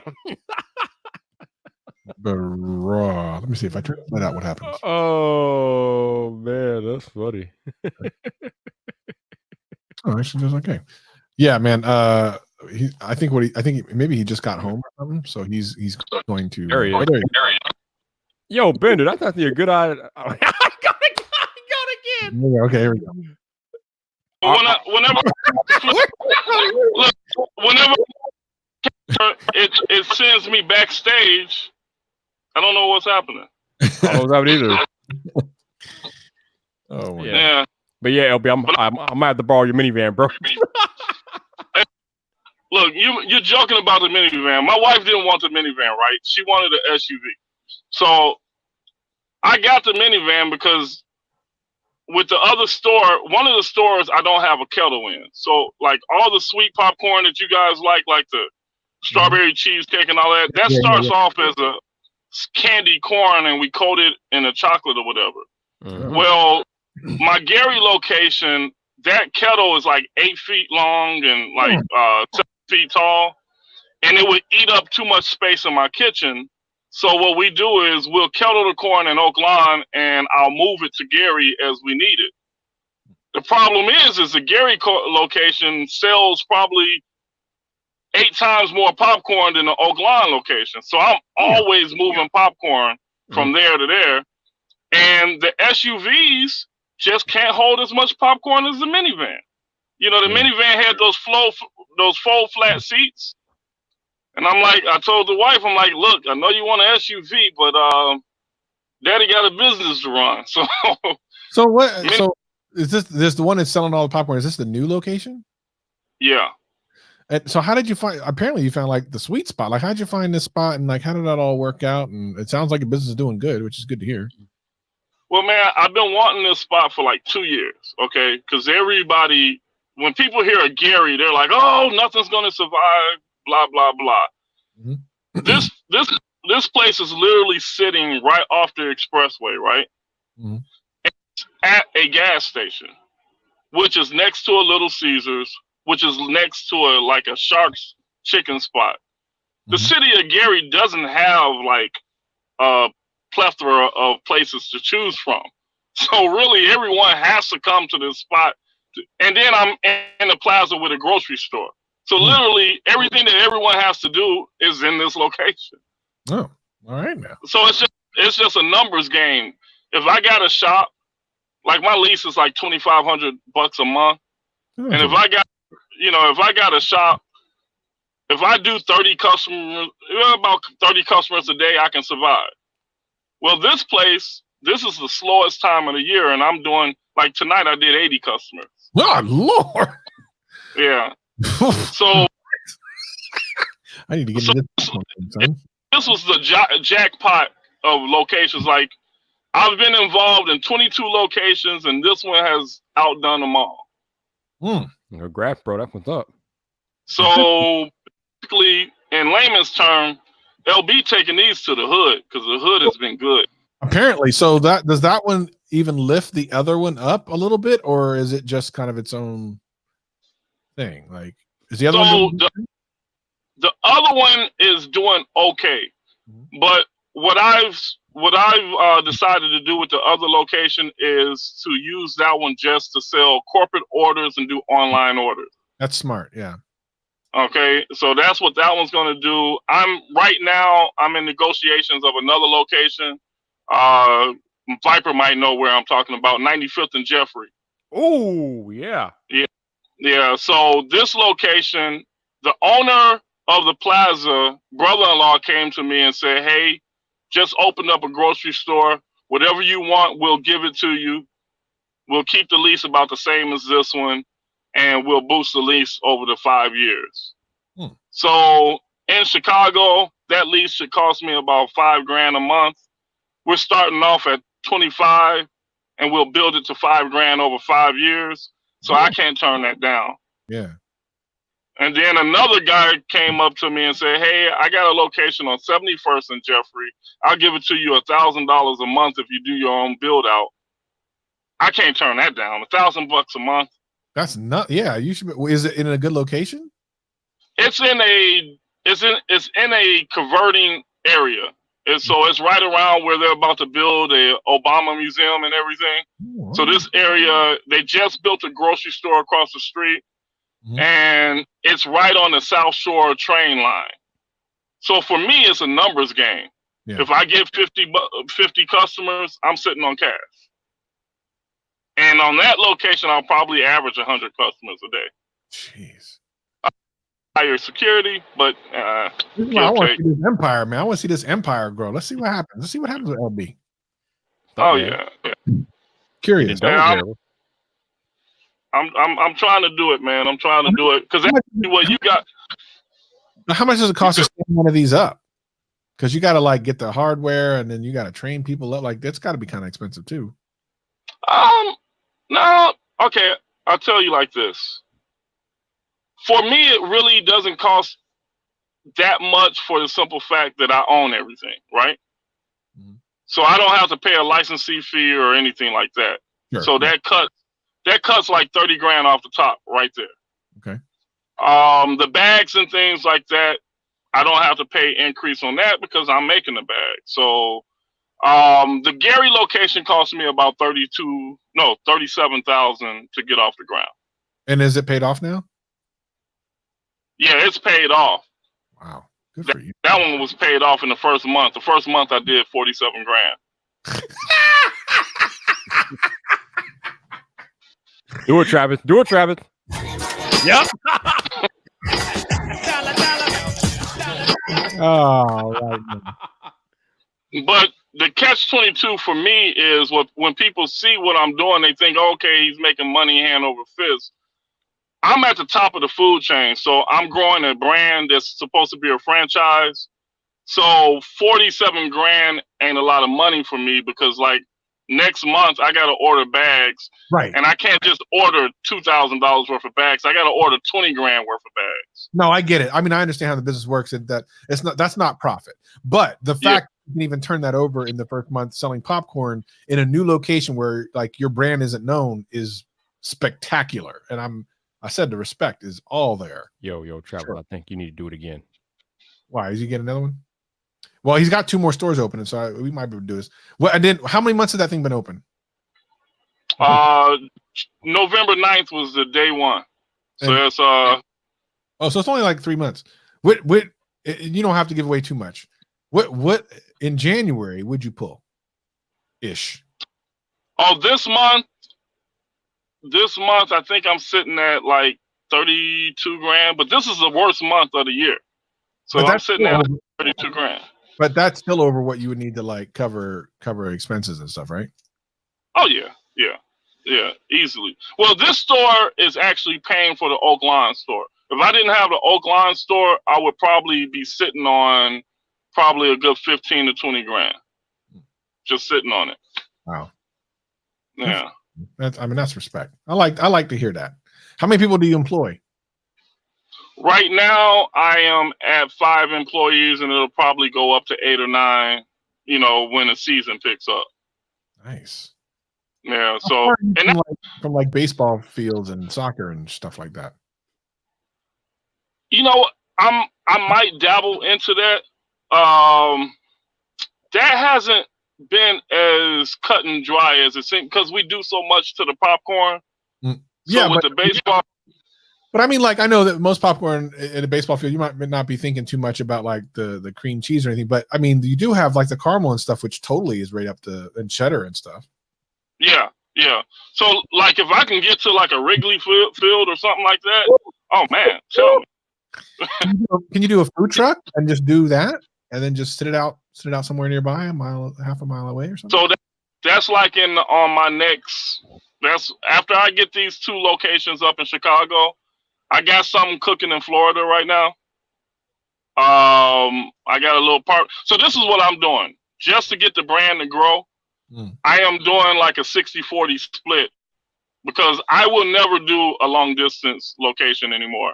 I did 3 of them in Vegas, and that was the pits because you have to keep hiring staff, and we were robbed blind. So if I do anything out of state, it would be a partnership where I'm doing a 60-40 split. I take 40, the partner takes 60, and they run it. Yeah. So that's what I probably got going in Florida right now. We're kind of looking for locations, and once we jump that off, I think that I'll probably get more inquiries, on the brand, and then I'll be pushing the brand even more. Respect. Now, when you guys see those, then you can say LB is, I'm going to drop the minivan for an S8 fully loaded. Oh man, Big pimping over there, no doubt, man, no doubt. I love it. I love to hear it because I know there for a minute, it was a little bit of a struggle when your partners kind of like left you high and dry. It sounded like it was touch and go. Yeah. So I don't like to make it seem like they left me high and dry. Yeah. It was a mutual agreement. These are 2 guys that I grew up since 4th grade, right? Mm-hmm. And they brought me on board. We were another brand. We used to be Popcorn Haven. They built the brand wrong. They had 22 licensees, so they made over $1 million. Okay. Okay. Yeah. But the problem is they diluted the brand because there was no brand. It was Popcorn Haven, which had like 12 locations and 22 licensees with 22 different names. Oh, geez. So you pretty much kind of just built-in competitors with no, Yeah. So they brought me on to see what was wrong with the company. Didn't take me but a month to find that out. Then we rebranded the company, and this Popcorn World is the results of that. So this is the result of me working with them. They didn't realize when we rebranded that we were essentially starting from zero. And these two guys started a ministry. They couldn't juggle both. So they came to me and said, hey, tell you what, you can have the entire company, give us the licensee off the old brand, and whatever you do with it from here is all yours. And I wasn't in a position to do it. I was broke, bad credit, everything else. But it's like you can't stare a gift horse in the mouth. I knew the product. I knew what the brand was capable of doing. So for up until about June of last year, I was pretty much bankrolling the company myself because we were losing money hand and fist every month. Every time you got from this time last year, I took over the company in January of last year. So from January of last year until I got an investor in like June, I was pretty much bleeding money. Ooh. I was out there, shaking a leg on corners just to pay payroll, pretty much. What was the big break? What happened? One of my customers just came in, and this is what I learned in business. Be honest. It will go. A lot of guys in business, they like to make it look like they're doing better than what they are. Customer came in and said, hey, how's things going? And I said, you know what? Look, pray for me because I just put the last $7,000 that I can put into this company. If it doesn't pan out by the new year, I'm closing the doors. And she was like, oh, really? How much you need? I'm like, 35 if I'm going to keep this open, another 25 on top of that if I want to open another one. 3 days later, she was handing me a cashier's check for $56,000. Damn. Wow. So her $56,000 investment, I converted it. What did you do with the money? So how did that save? Because was the store doing okay? It's just you couldn't make enough. And then what did you do to make it so that it ended up making more money? Open this store. So just by opening another store, that helped everything. Yeah, because this store is making so much. It was just one of those gut instincts. You know what I'm saying? I did my numbers. I live out here in Gary for 18 years, and she trusted me. She saw. You never know who's watching you, and she had been watching me for a long time. And she's like, she just said, she goes, look, I trust. She goes, I trust you. She goes, matter of fact, I've been wanting to do this for a while, but it wasn't the right time, and it seems like no better time than now. What did she do that she had 57 to throw your ass? I like LB, but he ain't getting no 57 from me. What is she was in real she was a landlord. She had apartment buildings and things like that. And she was trying to get out of it because she's kind of like at the retirement age. Yeah. She was trying to get out of it, and now she's trying to set her son up. So it was like, I'm like. So is she a part owner now? Is that how that works? Yeah, so she's 20% owner of the Gary location, and the Oak Lawn location is a loan debt. So we just pay that. Once that's paid off, she'll get her $30,000 back on that one. Nice. Yeah, so like right now, the 95th and Jeffrey location, I mentioned it to her, and she goes, "Just let me know when to write a check," because it's like. Well, she knows from that point on. You've proved it, right? Yeah, right. You prove you know what you're talking about. Right. This is going to be. She's a good partner to have. This is going to be interesting. So that would happen this year? Yeah. How many stores would you have by the end of the year, do you think? All things being equal. Like if you have your druthers, you can do whatever you want. I will have 1, 2, 3, 4 stores in a partnership. Boy, doing work. I respect that. I love it. Yeah. That's right. That's right, Tech PDs. I always tell you all, you never know who's watching, man. You never know. Mm-hmm. Oh, you never know who's watching, bro. Truth be told. All the time. Travis knows. I know. LB knows. You never know, man. Yeah. That's That's the truth. When you're on that hustle, on that grind, man, that's what's up. I like those stories. The other thing is, like, LB didn't ever really like let on that any of that stuff was going on. He wasn't letting on that he was bleeding out. I mean, you can kind of tell something was going on, but you didn't really know. LB was not stressing us out with his kind of like, I'm not ready to go out. This is the last month I got. Sometimes you hear these stories too, where like someone who ends up becoming like a successful business person, like I had like one thing, like Tyler Perry has a big thing where he was at one of his last kind of tada trying to do like he couldn't get people to come to his play at all, and one of the last one he was going to do, he looked out there and sold out, and then became billionaire. Yeah, it's I don't know, man. Like you never know. This just could be the beginning of something kind of crazy. We might have a cape and a crown. King LB. Ain't nobody else doing what he's doing either. So yeah, man, he's doing his thing. That's the thing. It's like it's an unusual. Again, the thing that makes it kind of interesting and exciting to me is that, again, as someone who's not overly like excited by popcorn, I love that. That means he's doing something extra. He's sprinkling some crack on it, and that's important. Sprinkle the crack, because then you get people to stick around. The funny thing is, that's what they call the cheese coated caramel. They call that the Chicago crack. Yeah, I mean it is. So I mean the truth is, anyone in the chat watching that is curious, I ain't sponsored. I just keep it real. It's legit stuff. You see that doingtheworldofflavor.com rolling down at the bottom. Legit order you some. Give them a coupon or a code word so they know they came from the live stream. We'll give them a code word. They know. I think he said Vyp Live is the code. Vyp Live. Yep. If you want to try some, I'm gonna promise you're gonna like it. My personal favorites are key lime pie. I love the strawberry cheesecake, which is essentially cereal. I don't know how the hell you did that. It tastes like cereal. Yep. And yes, he said he put a little dope in it, so he knows. And then the other one I like is caramel cheddar.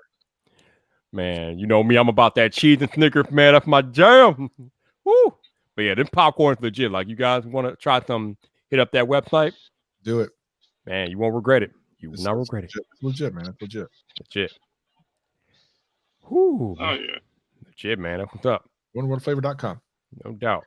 I still get people talking to me actually this morning, and I'll just say it before I know it sounds like you're about ready to wrap it up, but this morning, in my live stream this morning, LeBaron, people legitimately said, because we were talking about you right before you showed, I think before you showed up, you said, I remember the popcorn you used to do at live stream on a Saturday morning, because I was talking about people that had been there since the beginning. They're like, yeah, you used to do the popcorn live stream. I was like, yeah, LeBaron would send that up. And then LeBaron came in and dropped a 20 spot super chat. I'm like, all right, now let's roll. His ear must have been itching. Like, people talking about me. Ears must have been burning. But yeah, I got to drop. I'm about to drop some more popcorn across the community, because people don't realize that popcorn was just something dropped into my lap. So popcorn world is not what's going to define LeBaron. Yeah, I got bigger things on the tech sphere. Yeah, that you guys can't even fathom. Right, popcorn world was just a thing that was supposed to fund those projects. Oh, that's fair. Right. So, you see that? My goal is to support the community. That's my goal. Appreciate you. Somebody wants to know, do you ship to Norway? I wish. That probably costs like 3 times at the right. Look, UPS negotiations are. I hate going to these negotiations between UPS and FedEx. It's just, I got to get my weight all the way up to even get them to consider giving me international rates. Yeah. Maybe not. Right. Put it in the chat. There you go. Doingtheworldofflavor.com, you all. That's what's up, man. Yeah, but that's one guy to get some popcorn to. Genosis, I got to get him some popcorn. Yeah, so, and then you know what? You should try to figure out a way to get it to Vid Summit or something like that. Like sponsor a little thing and maybe even like a little because the thing is, like, there's so many creators there that might be interested in, I don't know, doing something. You just never know, right? You just know, again, you just never know. Even if you just sent like a big thing of a bunch of different flavors and you just set it up in, like, 'cause in VidSummit where it's laid out, they have like different places for different vendors. And if it would be unusual because no one, it would stand out. It'd be like, why is there a popcorn guy here? And as soon as they taste it, they get some of that crack on their tongue. Yeah, where you got them locked in. Right. Yeah, man. If I can, hey, I'd definitely go for that in a heartbeat. It's an interesting thought. We'll see what happens after these other ones open up, man. I'm really excited for you. So definitely, best of luck to you, LeBaron. I respect you. Thank you. I man, look, the love that I've gotten from the community, and all the junk talk that I do, I still get I get a lot of love from the community. So that's great. I think, man, it's just like I said earlier, man. Nobody showing their face on somebody's channel if they don't vet them. Yeah. Me and Travis are not gonna tell people to go get this popcorn if we don't believe that this stuff is good, and we know that it's good. So that's what's up, bro. That's right. Definitely. Yep, I got Appreciate you. All right, now get the hell out of here. All right, good. I'll see you guys. I think the wife done peeked out the window like 4 times already. Yeah, it's probably one of rob the place. You better stop playing, bro. Sooner than later. All right, bro. All right, peace. All right. There you go. Man, I'd have messed up your Amazon live stream tonight, huh? That's all right. It's fine. I just have to do 2 tomorrow, so it's no big deal. I mean, I could still do one. I don't know if I got the energy anymore. I mean, I could. We'll see. I don't know. I probably not though. Yeah, you can go rely from Nathan, man. Nathan needs some quality time, bro. That's what I'm gonna do. Dude. Yeah, that was really inspiring to hear and really interesting to hear, like, how his business was, how it went from almost questionable to like doing it big. Like, so here's the thing though, like, but LeBaron is a hustler, man. He out there putting in that work. Like I keep telling you all, it's all about the grind, the hustle, the work, man. If you put in that work, the results will come. I mean, it might take a while, but trust me, hard work does pay off, and you never know, man. Eventually, it'll be your time. I'm also trying to figure this thing out, and I've been looking at this entire time, and I noticed this before. For some reason, if I look at my video screen, and it mostly happens on StreamYard, my picture looks really good here. But I look at what's going out to YouTube, and it doesn't. And I look at and yours looks better than mine. Although on my screen, ours looks almost equal. I'm like, well, what the hell is? I don't understand. So part of that is because StreamYard outputs in the 720p. So I know that, but we should look similar-ish. And you look similar on my main screen, but when I look at the YouTube, like you look better than me. I don't know what's going on. All smooth. And maybe your green screen. I don't know, but it's been that way for a while, and I don't know. It's weird. It's just my face. Like I don't get it. Anyway, whatever. Who cares? No one needs to see me in 1080p or 720p anyway. It doesn't matter. All right. So is that it? We wrap it up? I think we're wrapping it up. We've been here almost 3 hours, and I think people had enough Viper for a night. I mean, you still got 40 watching. That's pretty impressive, man. Yeah, like y'all been hanging out Friday night. Does this mean that Friday Night Viper actually should be on a Saturday? No. I'm asking a question. I don't know. Gotta look at what the data says. That's all I'm saying. Friday night is a staple, man. It is. I think it all depends on the conversation, because depending on the conversation, the numbers usually fluctuate. But tonight we had a pretty good conversation. So I mean, people were hanging out. Yeah, that's true. That was a very interesting story, and I think Genosis is right. Like a book or something would be kind of cool. LB is a very, very intelligent man. He's a very intelligent individual, man. You don't get where he is by being stupid. So I know I rag on him for being a Samsung Night, but the boy is intelligent. Of course, because that's fun. Yeah. But my amount of respect for him is through the roof. I have respect for anyone who does like a small business and takes it anywhere. Just because that's just not who I am. I don't have the I can't even get back to people on email. There's no way I can do what he's doing. This dude is hustling. Josh, no, I don't use the smart battery case daily. I only use it when I'm going to be out away from the house for a while. Like today, I was at the auto show, so I took it with me today, and I took it with me when I went to the auto show on Thursday. But other than that, I just keep it at home. Oh, we got Doug out there lurking. What's up, Doug? Yeah, Doug, what is it? Normally, let's see, what time is it over there? Well, actually, this late at night is probably a decent time over there, but a lot of times it's at 3 or 4 o'clock. Tech Level Mom in the house. How you doing, baby? Yay, Tech Level Mama. What's going on? LeBaron, man. LeBaron was telling a good story Yeah, A real, like, inspiring story, if you can believe that. Not talking all that BS. Joseph Vyp, you hit that minivan more than the Samsung joke. Yo, I used to get on him hard about the minivan. He got you on, bro. It's so funny. They got like a pimped out one. Yeah, I mean, hey, you gonna do it big. Don't come with no mom and pop stuff. Why not? Why not? No, don't do that. Don't do. So, if you were gonna go live on Amazon, what were you gonna talk about? I know you guys had like different like products. Pick random products. I pick random. But but seriously though, that chair, woo, the luxury massage chair, those are life changing. Yeah, and good massage chairs are, which is what I want. I want to make sure that whatever I get, and I'm going to get them to come in, and because here's the thing: if you don't order the extra, and it costs like over $100, what they call white glove install, they drop it in front of your house, and it's really, upwards of 150 pounds, and you got, and I'm not doing that. I'm not doing it. I'm sorry, Clay. You have to come here and put this thing in, plug it in. I know it might be easy, but I ain't trying to just move. Sure, hold on, bro. We're not lugging 150 pounds in the house. We're not doing that here. And they go right to the door too, because I had something else once delivered. It was big. I can't remember what it was, and they like right at the door, like boop, like we don't go inside. I'm like, okay, all right. Yeah, man, I was sitting in that chair today. That thing was massaging my back, my lord in my back, my feet, my everything. Like, damn, it was digging in. It was digging into one of those little punk massage. It was digging in, like, okay. That thing in Vegas was doing it, baby. I was like, seriously, this is what stays in Vegas because it's happening in Vegas right now. And I was okay with it. And Jeff knows. He said Jeff knows. I was like, Jeff, don't worry, you did not cheat. It's okay. It was just a chair.